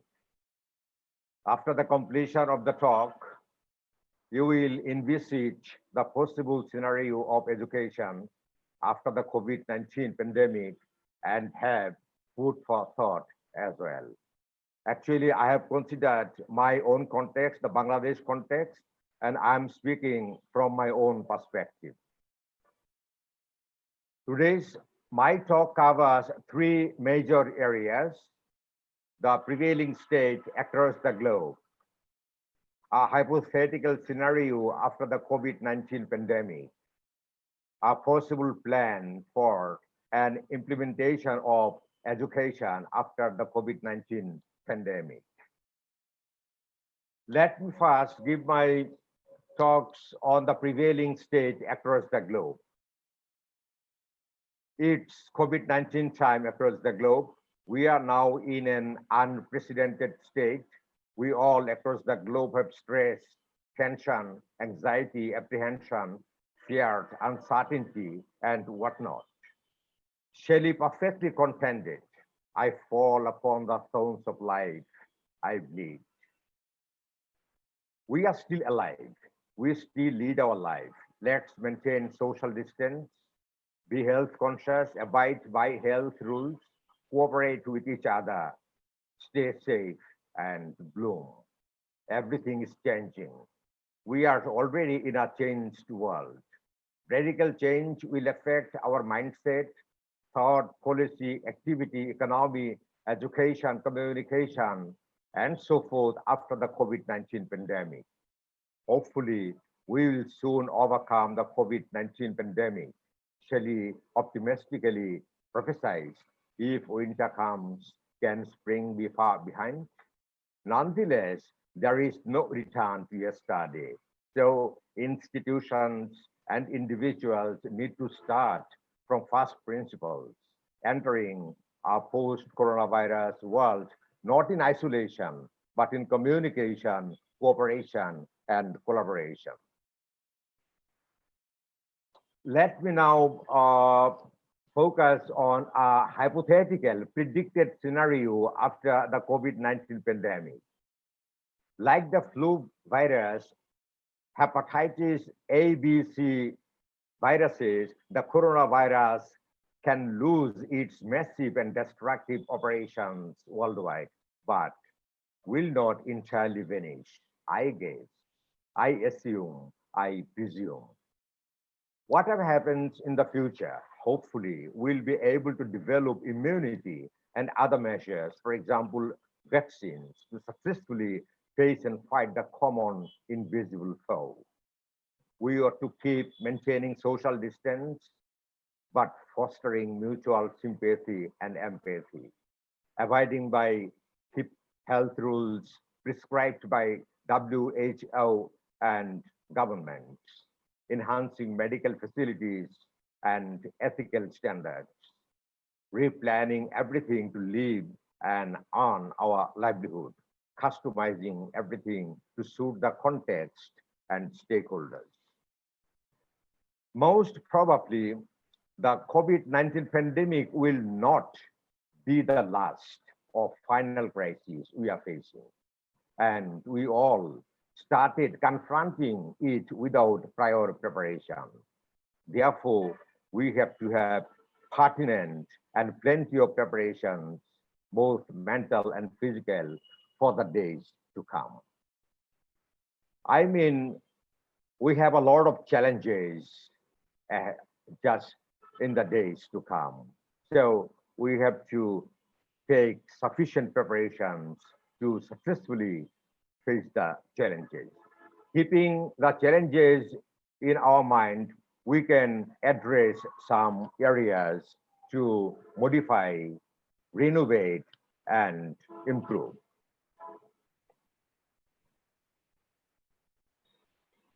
Here, I have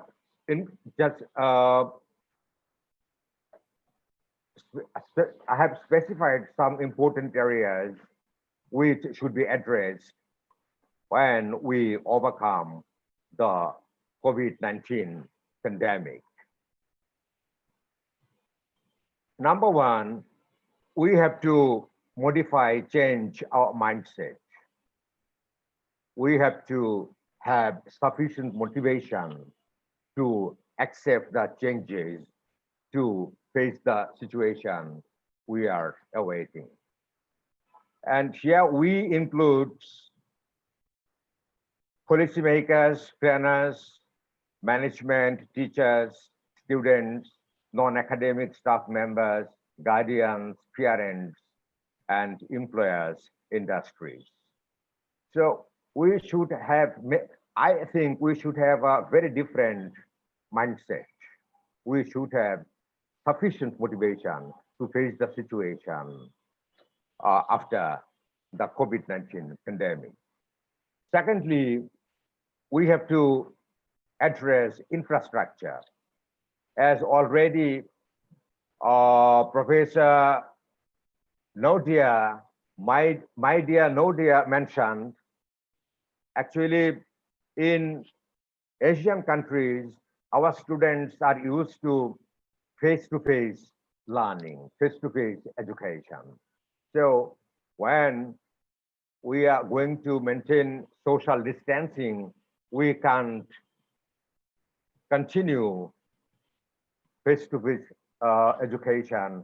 That's why we have to prepare our students, we have to prepare ourselves, we have to renovate, modify the infrastructure to face the situation we will have after the COVID-19 pandemic. Here, the infrastructure basically includes adequate space so that we can maintain social distancing, classrooms, exam halls, meeting conference rooms, libraries, sanitary and toilet facilities. Everything should be renovated, modified in accordance with the prescriptions of WHO as well as governments and relevant experts. Number three, we have to modify the teaching methods or approaches we have been using for many years. Here already, Dr. Ghadah mentioned blended learning. Yes, I do support blended learning. Blended learning here includes an integration of face-to-face and online learning. I think it will be essential after COVID-19 crisis. Then we have to adopt the flipped class so that the students can work more at home and less in the classroom. And we have to promote autonomous learning. We have to make our learners the owners of their learning, keeping all the things in our planning and implementation. We think we'll have a suitable and effective way of conducting or implementing our education after the Corona-19 pandemic stage. Next point, learning strategies. Our students, I already mentioned, and Dr. Norzahir also mentioned, our learners are very much habituated to face-to-face learning. So when we are blending face-to-face and online learning, we have to address learning strategies. So far, our students have been using some sort of strategies for face-to-face learning, but when they will face blended learning, they will be required to use some different strategies. So we have to train our learners in those strategies. And every learner has his or her own learning style. So we have to match, we have to align the learning styles and strategies as well. Next point is the curriculum and syllabus. We are using a type of curriculum for offering face-to-face education. But when we are going to blend our learning approach, teaching educational approach or pedagogical approach, when we are integrating face-to-face and online learning, we have to modify our curriculum and syllabus. And firstly, I propose we have to design an outcome-based syllabus. And we have to integrate technology into our curriculum and syllabus. The next point includes materials and resources. We have so far been mostly using hard materials, books or other references. Our students are using, we teachers are using, we are going to libraries, and we are sitting there reading books, journals, and other references. But yeah, when we are going to implement blended learning, we have to have different types of materials. We will have hard materials, soft materials, and web sources. So we have to facilitate, we have to develop and facilitate all those things for our learners and teachers as well. The next point includes technology. So when we are going to implement blended education, technology is very important. But already Dr. Norzahir mentioned many students come from remote areas, from countrysides, and they don't have that much technological facilities. Even they have financial limitation, financial constraint for purchasing internet data. That's why we have to address all the points. We have to ensure sufficient computers, smartphones, internet facilities, software, phone apps, and communication platforms, for example, Zoom, Microsoft Teams, Google Meet, Moodle, Google Classroom. And as we are in blended learning, we are also using the classroom. We have to we have to have interactive whiteboards. Next point includes a very important issue, that's evaluation, assessment, and testing. In face-to-face learning, assessment is given and taken face-to-face, physically. But when we are going to implement blended learning, we have to modify our assessment system. We have to conduct on-site assessment. We have to conduct online assessment. We have to conduct formative as well as summative assessment on a 50-50 basis. It's my proposal. Next point includes teacher training. We teachers, we all aren't prepared for blended learning, especially for online education. So we need training in 3 important areas. Number one, in my discipline, in my subject, how I will teach my subject online. Number two, blended learning has a different pedagogy. So as a teacher, I should have training in pedagogy relevant to blended learning. And number 3, I should have training in educational technology. And I see even some of my colleagues can't easily use Zoom or Microsoft Teams. So training is very important. And here I should mention another one thing, training and motivation should go side by side, because I have found some of my colleagues are demotivated.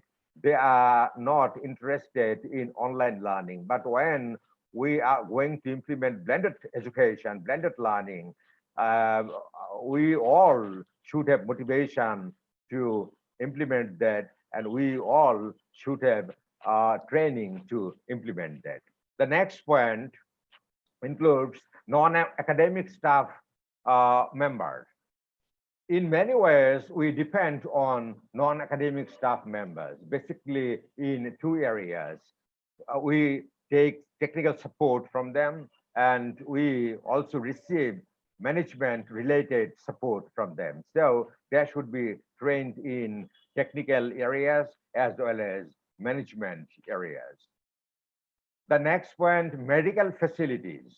It's very important, and already Dr. Ghadah mentioned in her slides and talks, medical facilities is very important. If I think of my own institution, I think my university doesn't have sufficient medical facilities. But when we are going to implement blended learning after the COVID-19 pandemic, I think we will still need to maintain social distancing and abide by other health rules. So we should have good medical, sufficient medical facilities, including infrastructure, specialists, medical doctors, physicians, sufficient equipment, and medicines as well. And I hope very soon we'll get vaccines for facing for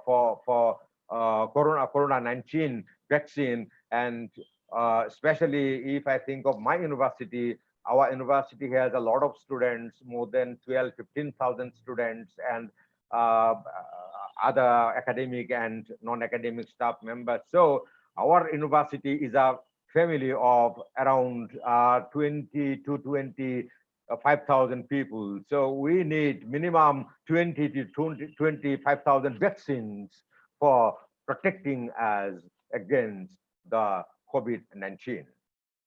The next point is very important, I think. All the points, I emphasize all the points are important, but now the point which is related to two sides, basically, one humanitarian side and number two, the practical side. That's communication, cooperation, and collaboration. We should have communication, collaboration, cooperation between faculty members. We should help each other. We should exchange our views, information with each other, one another. We should cooperate with one another, each other. And the same thing applies to academic and non-academic staff members, teachers and students, departments, schools, faculties, institutes, authorities, employees, industries, and the highest authority, the government too. Our Bangladesh government have been trying hard to face the COVID-19 pandemic. And in our country, we have already started online education, especially at my university. We've already started online education. We are basically using Zoom for conducting our education. And here, our government is also thinking of making internet free for the students, because most of our students from remote areas, from villages or countrysides, can't afford internet data. So I personally hope the government will make internet free for our students and us, the teachers as well.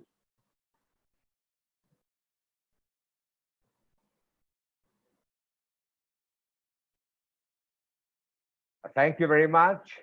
That's all about my talk.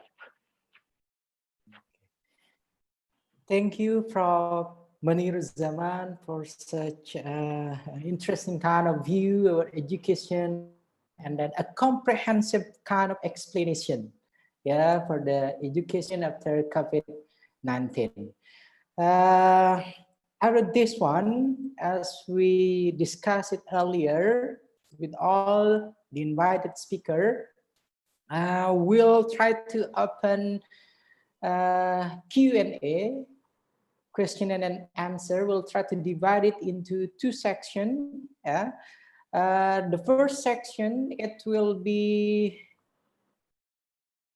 5 or 6 questions, and then next question also 5 and 6 questions. And now we'll try to ask who will try to give a question for all the invited speaker.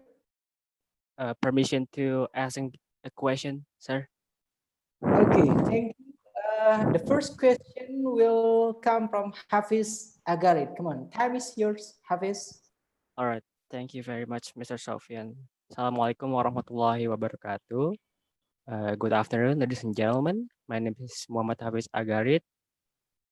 Before I ask my question, I want to express that it is really an enormous honor to meet every professor in Asia, from United Arab Emirates until the South Korea. It is very pleasure, honor to meet you. Despite we are face to face with Zoom, but it doesn't decrease my encourage to learn from all of you. Okay. So my question is to each one of you. As we know that this pandemic has already paralyzed every activity from small scale into a massive scale activity, including learning process. And we knew that many research earlier has been conducted to prevent or to manage learning systems so it cannot go left unchecked. And my question is, how in your own country, or at least in the institution you are in for, to manage the learning system, such as the meeting session, the assignment session, until the evaluation session. Thank you very much. Wassalamualaikum warahmatullahi wabarakatuh. Okay, Waalaikumsalam warahmatullahi wabarakatuh. Thank you very much, Hafiz Agarit. So he's asking for how the process of teaching start from the planning, implementing, also evaluating the teaching process in each of the country. We'll go to the next question. Who will try to give the question, please? Anyone? May I try, sir?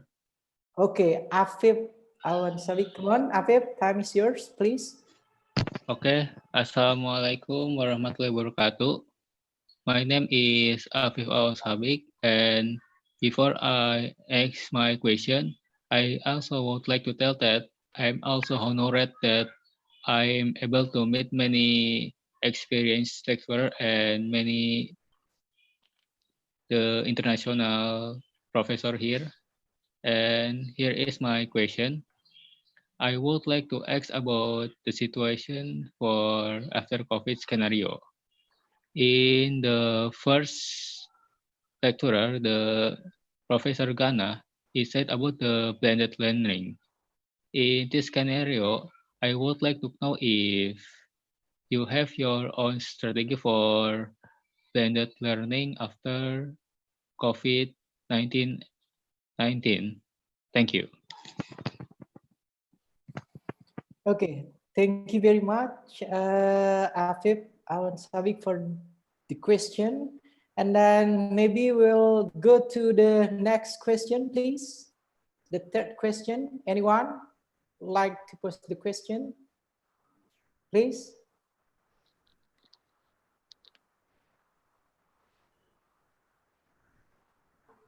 Come on. Anyone else? Tresna, Mr. Okay, Tresna. Come on, Tresna. Okay, Assalamualaikum warahmatullahi wabarakatuh. I'm Tresna from Indonesia. But before asking, I'd like to show my gratitude for all of the invited speakers for today's meeting. And Okay, I will start. A few days ago, in the media briefing in Genoa, the World Health Organization has acknowledged that there is a possibility of airborne coronavirus transmission in indoor places, for example, like in the classroom. Even though it needs to be researched more. But if it's true, it means that the physical distancing won't be working as well as the option to prevent. And also, if it's really true, there is no any standard to say that the coronavirus will end. And so my question is, if it's really true that the airborne coronavirus transmission, so what is the best scenario from each country for that risk to still reopen or resumption the activity in the university or in the school while waiting for the vaccine? Thank you. Thank you very much, Tresna. And should we go to the next question, or we're going to answer it first from I have a question. Sapawe or Maniruzzaman from Alaric? May I have a question? Yeah, one person wants to ask a question. Okay, so we already got 3 questions, Prof. Okay, one person wants to say something. Yeah, maybe let's get the final question from Anisur Rahman. Okay, come on, Anisur, come on. Thank you. Assalamualaikum everyone. Good afternoon. I am Anisur Rahman from Kuala University under the Department of English. And my question is, if the coronavirus perish permanently from the world, will the government or the universities still think of online classes? That's my question. Thank you. Okay, thank you very much, Anisur Rahman. And in total, we already got 4 questions. Okay, it is one more. How? One more from Farzana Yasmin. Yeah, this is is it okay? Kaji Farzana Yasmin. Kaji Farzana Yasmin. Okay, Okay, thank you go on. so much. I'm from Bangladesh, and I'm a lecturer in English at City University, Bangladesh. So it's really a pleasure to meet you all here. And basically, I have 2 questions, and that's for 2 speakers from South Korea and United Arab Emirates. So my question is, first I want to I would like to say one thing, that in our country, I mean in Bangladesh, there are some institutions where there is an arrangement for recorded class lecture. So my question is, have you arranged any recorded class lecture for the students? This is a how do you manage it? How do you give your feedbacks to the students through a recorded class lecture? That's all. Thank you. Okay, thank you, Kazi Farzana Yasmin from Bangladesh. I guess for the first section of the first session, that will be enough. 5 questions. Now I would like to give a chance here for all our honorable invited speaker to give the question. To give the answer for all the questions. We'll go first in answering all the questions, the 5 questions. Yeah, what's the question? Would you please mention the questions? Okay. You can mention one by one. What's the first one? Okay.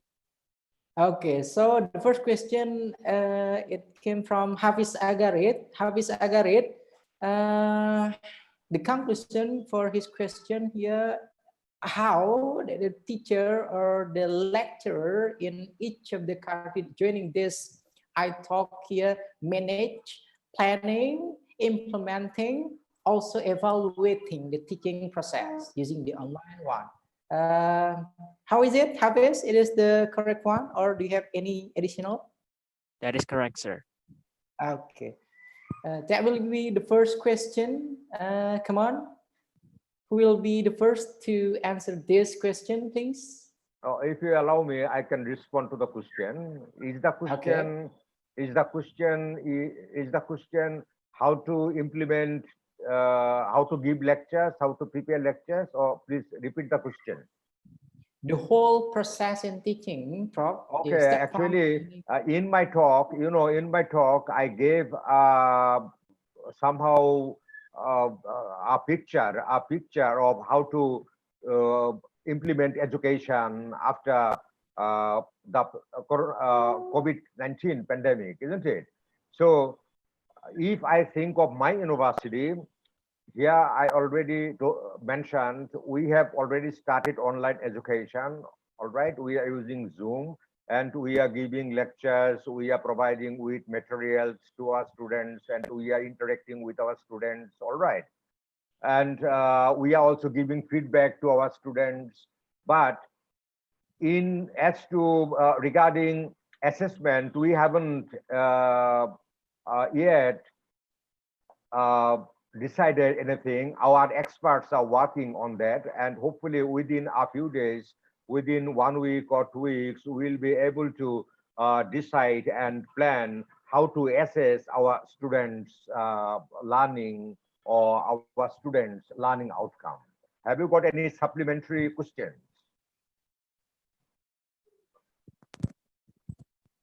Sorry, sir. Can you repeat? Have you got any supplementary question? Is my answer okay? Are you satisfied with my answer, or you want to know more? Okay. It's actually a really good explanation, sir. I can catch it very easily. Are you satisfied? That's all right, sir. Yes. Okay. Alhamdulillah. Alhamdulillah. Alhamdulillah. Alhamdulillah. And then we'll try to get another point of view, another perspective, maybe from Can I go Ghadah? next? Yeah, okay. Muhammad. Yeah, so our system, for example, in our university, it is the main government university, the UAEU. So we have the Blackboard system, and also we have other different systems that we can use. So we started with that. We have recording sessions with discussions in the Blackboard. Also, we use Banaptop. We can use others if you want. We have the Microsoft Teams also.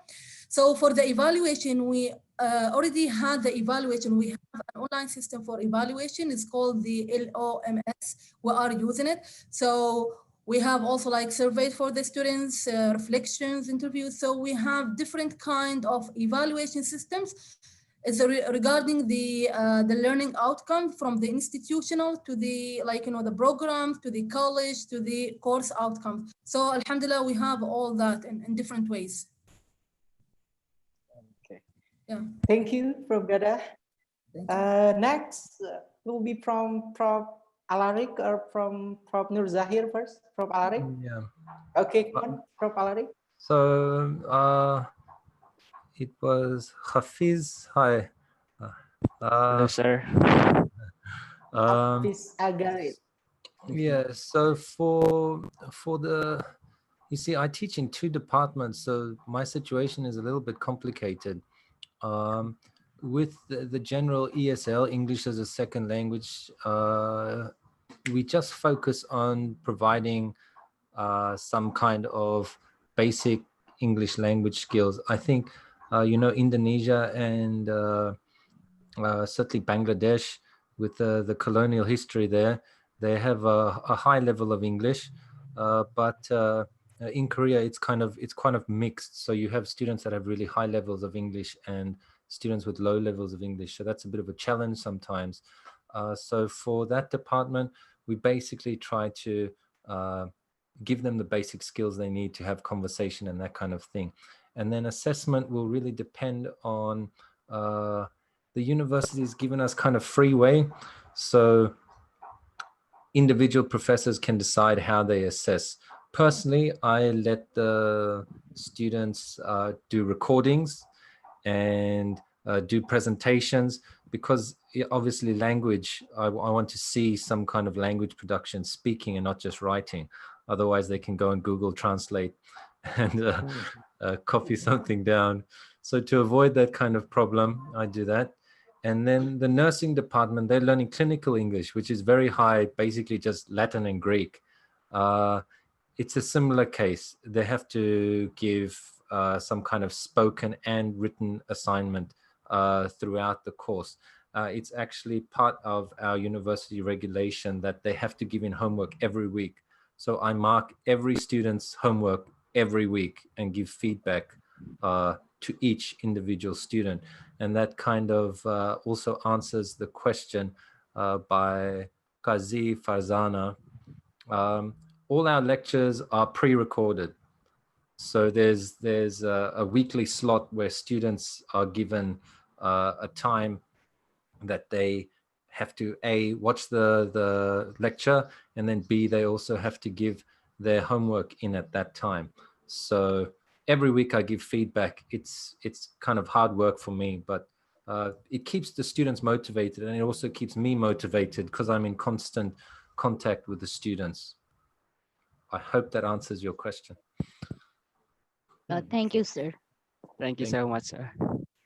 Thank you very much. And then last one we'll have here from Dr. Norzahir Sapawe from Malaysia. Please. Yeah, thank you. Okay, for the Hafiz Agarit and other your friend or student. So I just sharing what we do in UniKL for my campus, for my university in Malaysia. So currently we already implementation of using the VLE, means that virtual learning environment. We have the platform for lecture. I think this VLE we implement, I think just since I served in my set in 2014, already established these portals. So all the documents we upload the I mean the lecture notes, and then some of the question or whatsoever, and then as I mentioned also by the speakers, they have blended learning. So in that blended learning, we need to provide at least 30% of online. Means that we have quiz online, we have test online, we have discussion online in our portal VLE. So that all students will do the online discussion, online quiz, online test in our VLE portals. So I think like the portal E portals for students, and then all the discussion or the assignment submission through that online system. So I think just right now we I mean the outbreak of this COVID-19, we already do 30%, and then now we need to upgrade to 100%. So normally for video teaching, we also upload the video teaching in terms of slide, video slide in our VLE using the Penapto, as I think Dr. Gazara already mentioned. So the student can access that the Penapto video of teaching, then after finish the class or during class, we have the face-to-face. Before the COVID, we have face-to-face class, and then we upload the video to the VLA system, and then the student who come or do not come the lecture will will log in the system, then can learn from the video teaching. So about the assessment, I think it's a simple assessment. We have rubrics. Then based on that rubric, they can evaluate what how we can give the marks from the student. And then to avoid the plagiarisms, copy paste, we will put all the assignments to the Turnitin. Then the Turnitin report must less than 20%. If more than 20%, we will give 0 mark for the student, or ask student to do it again, to minimize, to reduce the turn-in or plagiarism less than 20%. So I think, is it answer yours, Hafiz? Yes, it is, sir. Thank you so much. Okay, thank you. Okay, thank you very much for all professors that are already answering Hafiz Agar question. And then now we'll go to the second question from Afif Alwan Sabik, right? Afif, do you mind please try to shorten your question so all the professors here will answer your question. Afif? Okay. First is about the blended learning method. I would like to know if every honorable speaker here have their own strategy for blended learning method. I would like to know if also their experience about it. Thank you. Okay. Afif Sabike would like to know the previous experience while implementing blended learning. What kind of challenge, what kind of problems or obstacle while giving a lecture, while teaching, and then using blended learning. Who will be the first for this question? Yeah, I can. Honorable. Yeah, Okay. can I? Okay, Come so on. if he's asking about our previous experience with blended learning, as I mentioned, like, previously, like, for example, in the UAAU, in our university, we have a center. It's called the Centers of Teaching and Learning. So they were working like for years in different cycles and different projects, like start with mobile learn projects and then blended and mobile learning and all that. And we had like, I had also some research about that. So we started like, like 2017 and before that, and doing this. So actually we have some courses as a blended learning. So for example, as I said, we are using like 30-70 or 50-50. It depends on the plan we have. And we have different cycles. We do kind of assessment and evaluation. What we use, as we said, we use the Blackboard because it has the online sessions. We use the recording, we use the and we use like different programs. With all that, we have trainings. So that's the good thing with the whole system. So does that answer your question? Yeah. Okay, thank you very much, Prof. Ghadah. Another perspective maybe from Maniruzzaman. Yeah, blended learning. Yeah, blended learning, Prof. Okay, yeah, in my talks, I already somehow touched it already, blended learning. Actually, number one, blended learning includes an integration of face-to-face and online learning. Okay, so when we overcome the COVID-19 pandemic, we may not have a situation we had earlier. Okay, so as one of the participants already mentioned, after the pandemic, we may need to maintain social distancing. So when we are going to think of or implement blended learning, we are actually mixing, we are blending face-to-face and online learning. For face-to-face learning, we should have spacious classroom in which our students can maintain minimum 2 meters distance. And they can abide by other health rules. It's number one point.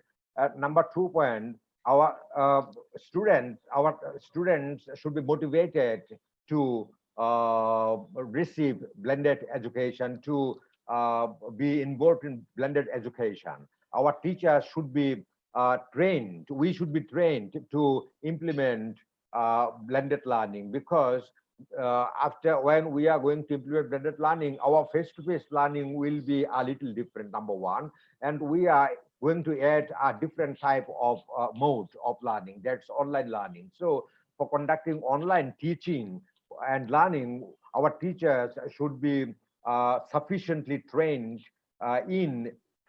so that they can implement online learning and online assessment.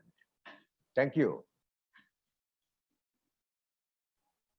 Next, anyone else from Norzahir, from Norzahir Sapawe or from Dr. Alaric, please? Okay, for me, as a question for Afif, and then for ISS, what is blended learning? So I will introduce, let us in UniKL, we implement the blended learning in terms of the course syllabus or course synopsis. We will upload in the portal BLE, and then at least we need to upload the materials, for example, the slide and so on, the teaching materials, and then we need to do at least 3 online discussion on the portals, and then we need to do 2 assessments also using the online assessment.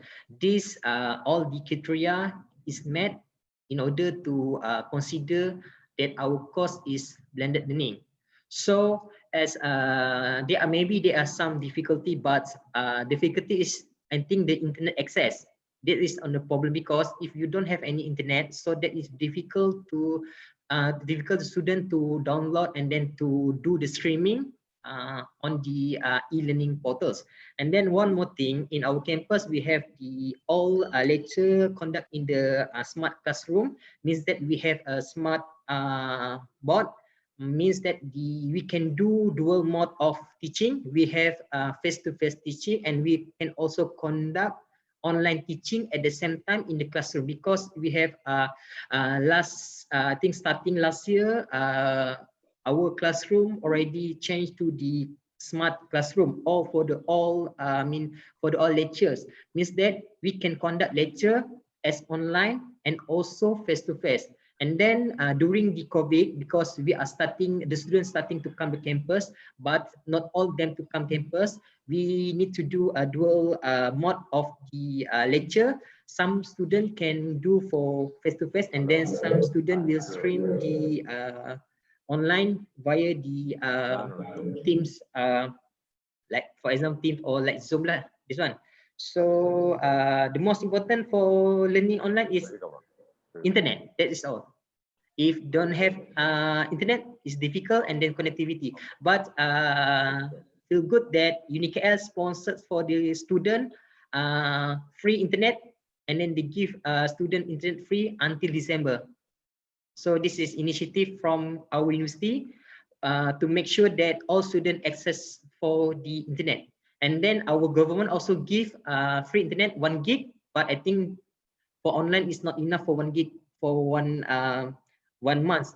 But we initiative for our university, we give unlimited internet for all students starting for the second semester until the final year, and then the student will in the they meet the criteria that entitled for that scheme. Okay, I think that's all for our my sharing to the Afif. Hope we can answer your questions. Okay, thank you very much, Prof. Norzahir. And last one, would like to ask the perspective from Prof. Alaric. Time is yours, Prof. Yes. So in our university's case, I don't think you can call it true blended learning what we are doing, but only certain departments, because of government regulations at the moment, they're quite strict.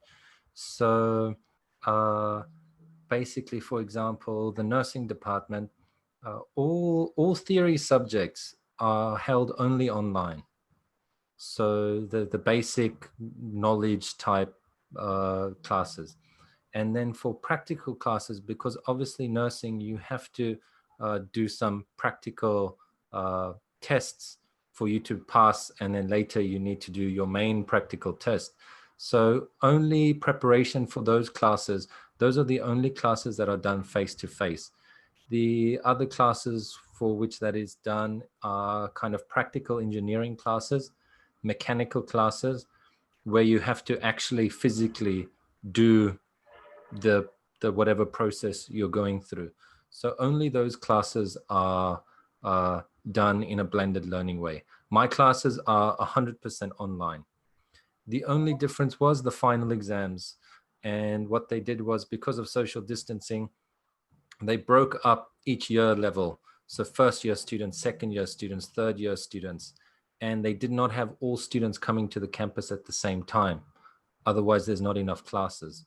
They also limited the amount of students that can be in a class to 20 to keep that distance. So that's the situation we are here at the moment. I think most universities in Korea will be the same, simply due to the government regulation, and schools are afraid that they'll get sued if students get sick. So yeah, that's the kind of situation we're under. Only practical classes have permission from the government. Yeah. Thank you very much, Prof. Alaric. And then now for the next question from Tresna. Tresna here asking about, based on WHO said in Geneva conference on July 7th, that there's possibility of airborne coronavirus transmission in the indoor places. For example, like classroom. When it happens, it's kind of hard to say that COVID will end because it's similar like flu, which can spread by airborne. So the question, what is the best scenario from each country for that risk if it's really true? That was the question from Tresna. Come on, any Yeah, can I Professor, respond to the question? Can I respond? what is it? What Can is I it? respond? Okay, come on. Okay, come on, Prof. Maniruzzaman. Yeah, actually, as so far as we know, we have to maintain 2 meters or 6 feet distance for avoiding coronavirus. All right. So let's get back to blended learning. Blended learning has 2 parts. Number one online part. Now, suppose we are now conducting a class. I am a teacher and you all are students. So there is no chance of corona infection. Number one. Number two, I already told you in my talks, we should have spacious classrooms. We should have classrooms with adequate space so that we can maintain social distancing, 2 meters distance. We can maintain health rules in the classroom. And if we can maintain health rule in the classroom, then we can easily conduct face-to-face education. I think there is no problem. And hopefully we are very soon, within a few months or within a few years, we are going to have vaccines. So don't worry, just rely on the Creator, rely on Allah, rely on God. All the best. Thank you. Okay. Thank you very much, Prof. Maniruzzaman. I guess that will be enough for Tresna's question, yeah? Or any other prof here would like to share his or her opinion, or that should be enough because of this issue. Okay, Prof. Alaric, come on. Yeah, I think if it is airborne, we have a big problem. But for example, our university, every day they disinfect it. They have machines that come along with sprays and they disinfect the whole classroom. So I guess, you know, masks are not a full protection, but as long as the room is well ventilated and as long as everyone is wearing a mask, you kind of do have that safety level. We also have a hand sanitization in every room. So students, a Korean culture, they're very crazy about being clean. So that's a good thing because students are very kind of weary of giving it to someone else. They're kind of very respectful. There's a Korean term called nunchi. They look at other people to see if they're causing disrespect or not, something like that. So they're very kind of careful about that. So in the Korean case, I think it's not such a big issue, but in different countries, the situation may be a little bit different.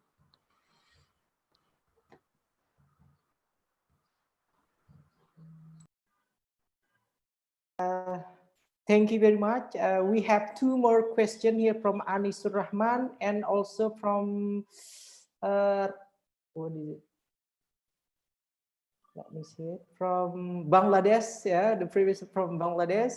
And then the question from Bangladesh, here it is about the recording, yeah, recording video for teaching process. And then I guess all of the respected professor here already share the answer related to recording kind of teaching using video.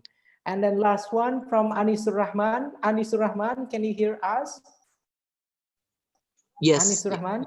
Okay, would you please try to shorten the question for the professor here, please? Yeah, my question was, if the coronavirus perish permanently from the world, will the government or the university still think of online class? Okay. Thank you very much, Anis. So if there will be no more COVID-19. There will be no more such a pandemic. Yeah. So, any Yeah, professor can I here would respond? like Can I to respond share? to the Okay. query? Okay. Okay, come on, Prof. Maniruzzaman. Okay. Actually, we are not sure whether coronavirus will entirely vanish or not, because we have seen that the flu virus or the hepatitis A, B, C viruses haven't vanished, though we have got vaccines. All right, it's an important point.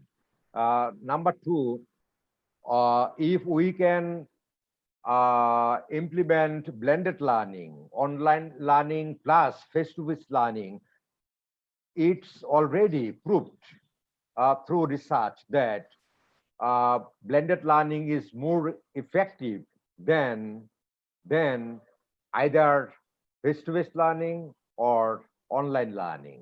So I think,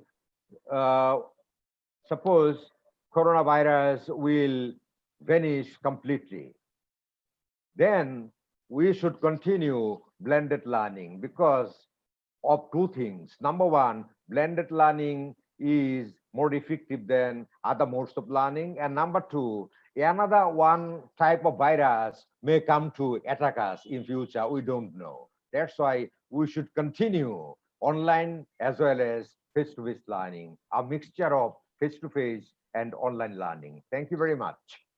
Okay, thank you very much, Senior Professor Maniruzzaman. Anyone else from our respected prof here? Prof. Alaric, come on. Okay. I think the main question is, does it make money? Doesn't make money. Okay. If you can answer doesn't make money, well, schools are going to be interested and governments are also going to be interested. So also because of like Professor Maniruzzaman said, there's always the chance of another kind of epidemic. So because of that, it's possible that it could be a good idea to continue doing this. Okay. Yeah, let me add another one point. Okay, Hello? come on. Yeah. Come on, Prof. Actually, we didn't know the COVID-19 would attack us. We were not prepared for that. So we started facing the COVID-19 without any preparations, isn't it? So we should learn a lesson from this pandemic, and that's we should have preparations for hypothetical threats in time to come in future. As Professor Norzahir has already mentioned, supported my point that we are not sure that another one pandemic will not attack us in future. So we should make ourselves prepared for facing the time, for uncertain time we are getting after the coronavirus. I mean, the COVID-19 pandemic is over. And yeah, it's important that always preparations help reduce destructions and damages. That's why we should continue both face-to-face and online learning side by side. That's blended learning or education. Thank you. Okay, thank you very much, Prof. Maniruzzaman. And because can I add some of the perspective from okay. Yeah. Okay, but okay, Prof. Ghadah, wait a second, please. Okay. Yeah, sure. Really sorry, because one of our respected professor here, Prof. Alaric, already leave the meeting because he has to pick his wife, so he's leaving earlier. And then thank you very much, Prof. Alaric, Naude, for joining with us. Hopefully, we'll have a collaboration for the next event as well. Okay, thank you very much, Prof. Alaric, Naude. Please, Prof. Ghadah, if you want to add some, please? Okay, come on. Yeah, hi. I want to make sure that, as I said, my country is like prepared for this from long time, and also for a future. We have like a strategy we call it like a 2071 is for the next 50 years. So this is one of our agenda that we will have the online and hybrid and blended learning, and also we are using MOOC. So for example, with the TEDx. We have some courses and TEDx, and that's good. So it's also for open resources for others to use. Thank you. Thank you very much, Prof. Ghadah, for the answer. Anyone else, maybe? Or should we go to the second session for this Q&A? Will be the last session. Okay, no more from all Prof. Now we'll have here Almel Klafi. May I have a question? Okay, come on. Who's talking? Can I, or somebody else is talking? Okay, So as we are in a COVID-19 situation, we are wait a in a second. lockdown. Pardon me. Sorry. Yes, I am Jahed. Okay, Al-Mikhlafi, that's me. If you are calling Al-Mikhlafi. My name is Abdurrahman Mikhlafi. I'm working at the same department as Dr. Ghadah. So I will not talk about what's going on here. Just one comment. One of the advantages of Corona is that a lot of faculty members were, they had technophobia. They were afraid to use technology.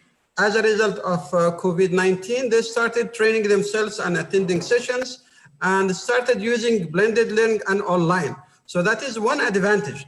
The second advantage from my point of view is that a lot of universities everywhere started to think about online courses. And I think regardless of what happens right now, they will continue because they realize that technology has a lot of advantages and offering online courses and blended courses has a lot of benefits for teachers, for students, for everybody. So if this pandemic goes out, nothing will change. Maybe more universities will start offering online courses, online classes, online programs, which is good. So regardless of what happened with us, with Corona, there were a lot of advantages on the level of individuals and on the level of countries and institutions. So I think everything will go on to the better of the institutions. So that's just a comment. And here in the United Arab Emirates, we are already started that, and the university is also emphasizing that most of the courses will be online regardless of the situation. And new programs have been established in the Emirates, even in like in my country, Yemen, they have started thinking of online courses and online programs. So I think there were advantages regardless of what happened to most of us. So that just was a comment. By the way, I sent you my model. I have a model. This is marketing, interactive digital content model. And I sent you a link to that model. If anyone is interested in conducting research about the model, I'll be happy, more than happy to help and give him or her the tools to apply the model in teaching or in learning. It's in digital interactive content model, and it's in chatting, in the chat, the PDF file also, and the model. Thank you. Thank you for sharing, sir. I guess that's the sharing, yeah. It's not a question, I guess. And then there will be the another perspective from Al-Mikhlafi. Thank you very much, sir, for giving us your thought. And then next one, Jahid, would you please? It's your time to. Assalamualaikum. Walaikum salam. I am Jahid from Bangladesh. So as we have been passing COVID-19 situation, so we cannot access or we cannot meet to our professors in universities. So it's now in online time. So may we get some classes or courses with you? Actually, I just wanted to mean that I am from English literature student. So, and the other universities online courses, may I get access?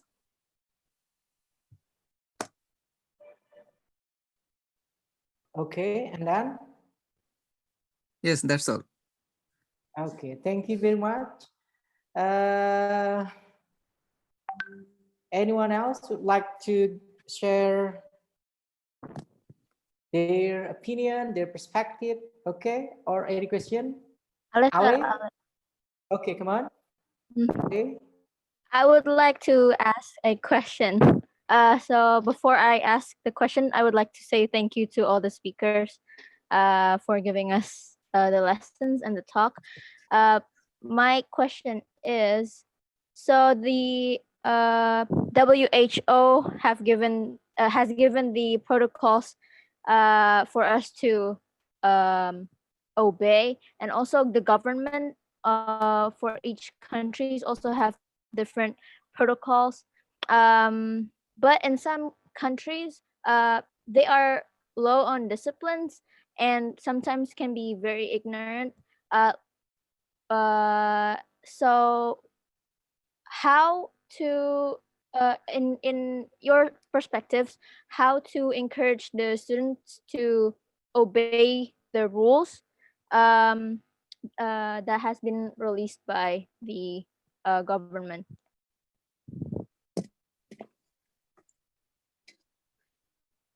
Okay, that's all, Ale. Okay, thank you very much. And then now let's try to get the answer from all of the professors that we have here.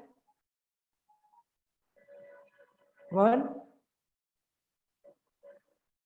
Prof. Ghadah.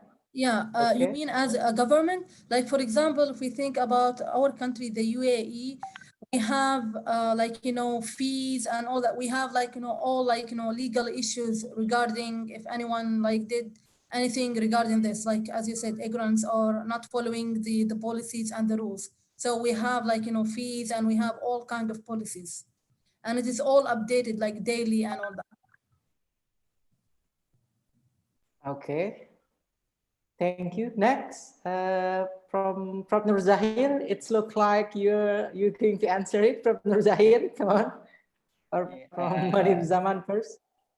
Okay, the question from the Alia. So, how to encourage the people to obey the rule, like in Malaysia. So the people that that did not follow the rule, they will fine 1,000 ringgit for 1,000 ringgit, or go to prison for 3 months. So if they don't obey the rules given by government. So for examples, the the social distancing 1 meter, 2 meters, they need to implement. Otherwise, the security, or the national security will check. And then if the university or the institute or the all mall shopping did not follow that rule, then they will the government will ask for the immediate clause, and then they will be fined for them. And then some of fine is 1,000 ringgit, and then or else go to for the prison for about 6 months. So in the academics, so we always keep reminding our students, and then put up the awareness poster and email to students to take care, to stay healthy, and then be aware for the social distancing 1 meter. And then we have some signage in our university, we put everywhere to make students alert of this situation lah. So I think that's all lah. And share. And anything else from Norzahir? No more? And that's all. Okay. Okay, thank you. Thank you very much. And that will be our last question, I guess, for this session, because all of our professor here, what is it? Really sorry, Hanan.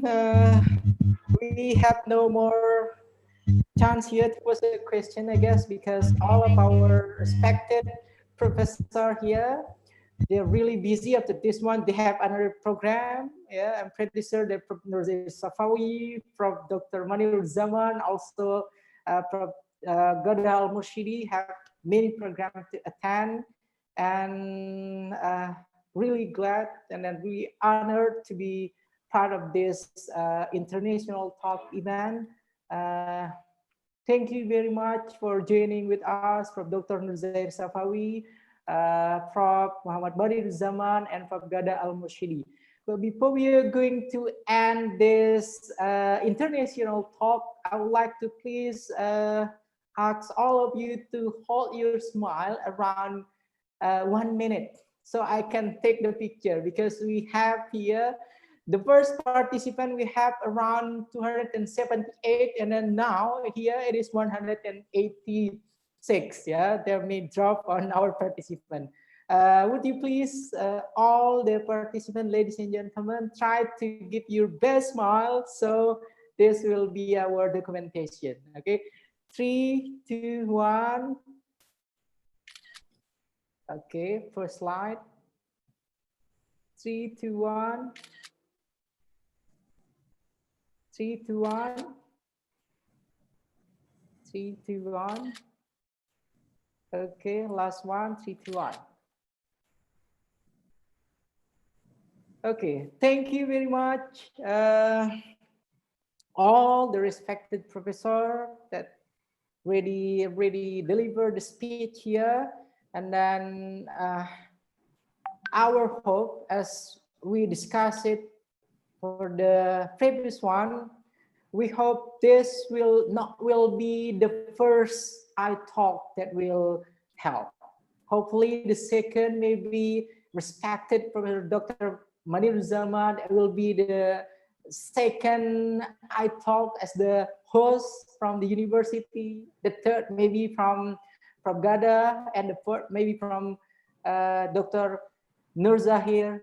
We're really glad to help this kind of event for the next one. And before we are going to end this international talk, Education After Corona, any concluding remarks maybe from all the invited speakers, or Yeah, can I say something? Can I say something? Okay, come on, Dr. Maniruzzaman, please. I'm especially I thank you very much, Dr. Sufyan, for arranging such a nice international talk. And my thanks must go to Honorable Dean for creating an opportunity for us to get together and exchange information and ideas. And I also thank your university authority for arranging this wonderful event. And my thanks must go to my colleagues here, the invited speakers from different countries, Professor Naude, but he is dear to me. I like him. My dear Naude. Then Dr. Zohir from Malaysia. My thanks and compliments must go to him. And then Dr. Ghadah from United Arab Emirates. I appreciate her informative as well as suggestive presentation. And finally, I must thank all the audience from different parts of the globe, of the world. And I appreciate their enthusiasm. I appreciate their curiosity. I appreciate their intelligent questions. I have learned a lot of things from the questions. And I wish you all the very best. Allah Hafiz. Namaskar. Goodbye. Thank you very much, Prof. Concluding remarks maybe from Prof. Norzahir Sapawe. For me, thanks so much, and then thank you for great sharing, great presentation from Prof. Maniruzzaman, and then Dr. Ghadah, and then Prof. Alaric for the today's sharings. And then for Dr. Sufyan, thank you for inviting us in this first international talk. And then for the audience, thank you for your time spending. I mean, for Malaysia, today is holiday. So I don't know, Indonesia holiday also. Indonesia. So because you have give your full support and then full commitment in to make this event more success. And then inshallah, maybe we can do for the next year again and again, and then with the other interesting topics. And then last for me, stay healthy, stay safe, stay at home, and then keep your 1 meter distance from others. And inshallah, hope all will cover soon, and then we can do we get back to normals of the environments free from COVID. But now we just to minimize the COVID, because we cannot control, it's under control. But hopefully one day that is settled, inshallah. Okay, thank you so much, Dr. Sophian and your departments for having us today. Thank you very much, Prof.Dr. Norzahir Sapawe. Last one from Dr. Ghadah.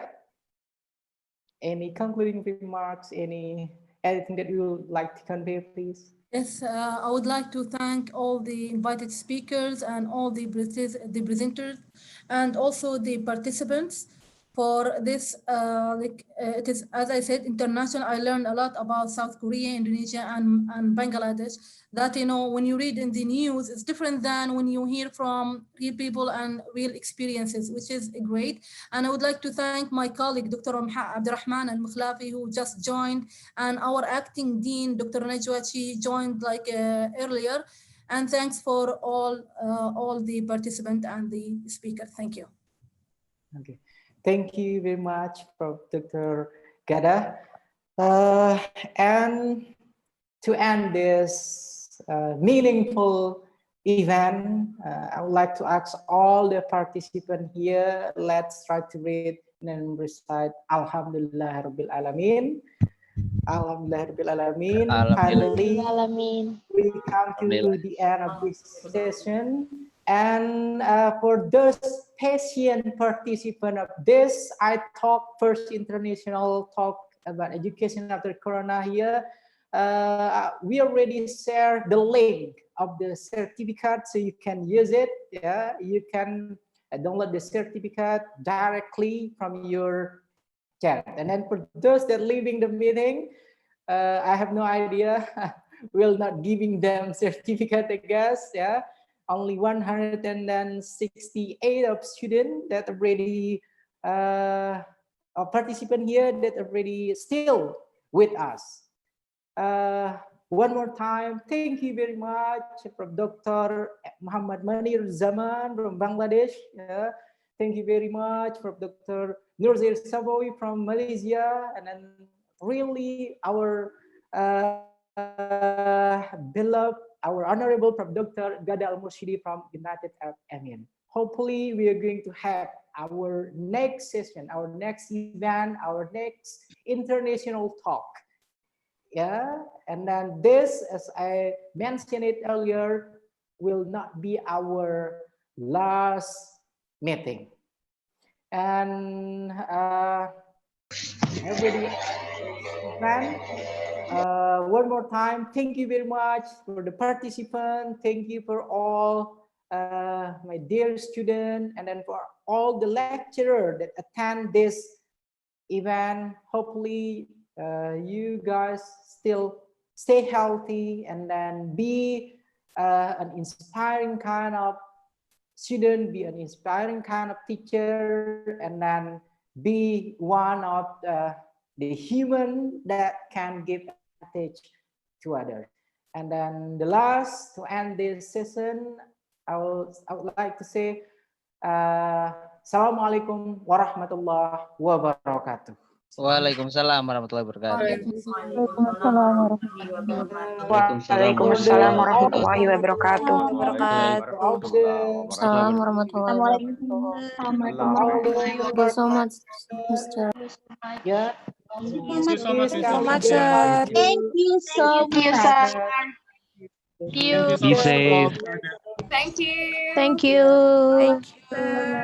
Thank See you. you, sir. Thank you. Thank you. The head of department, thank you all. Thank you. Bye-bye. Thank you all. Thank you.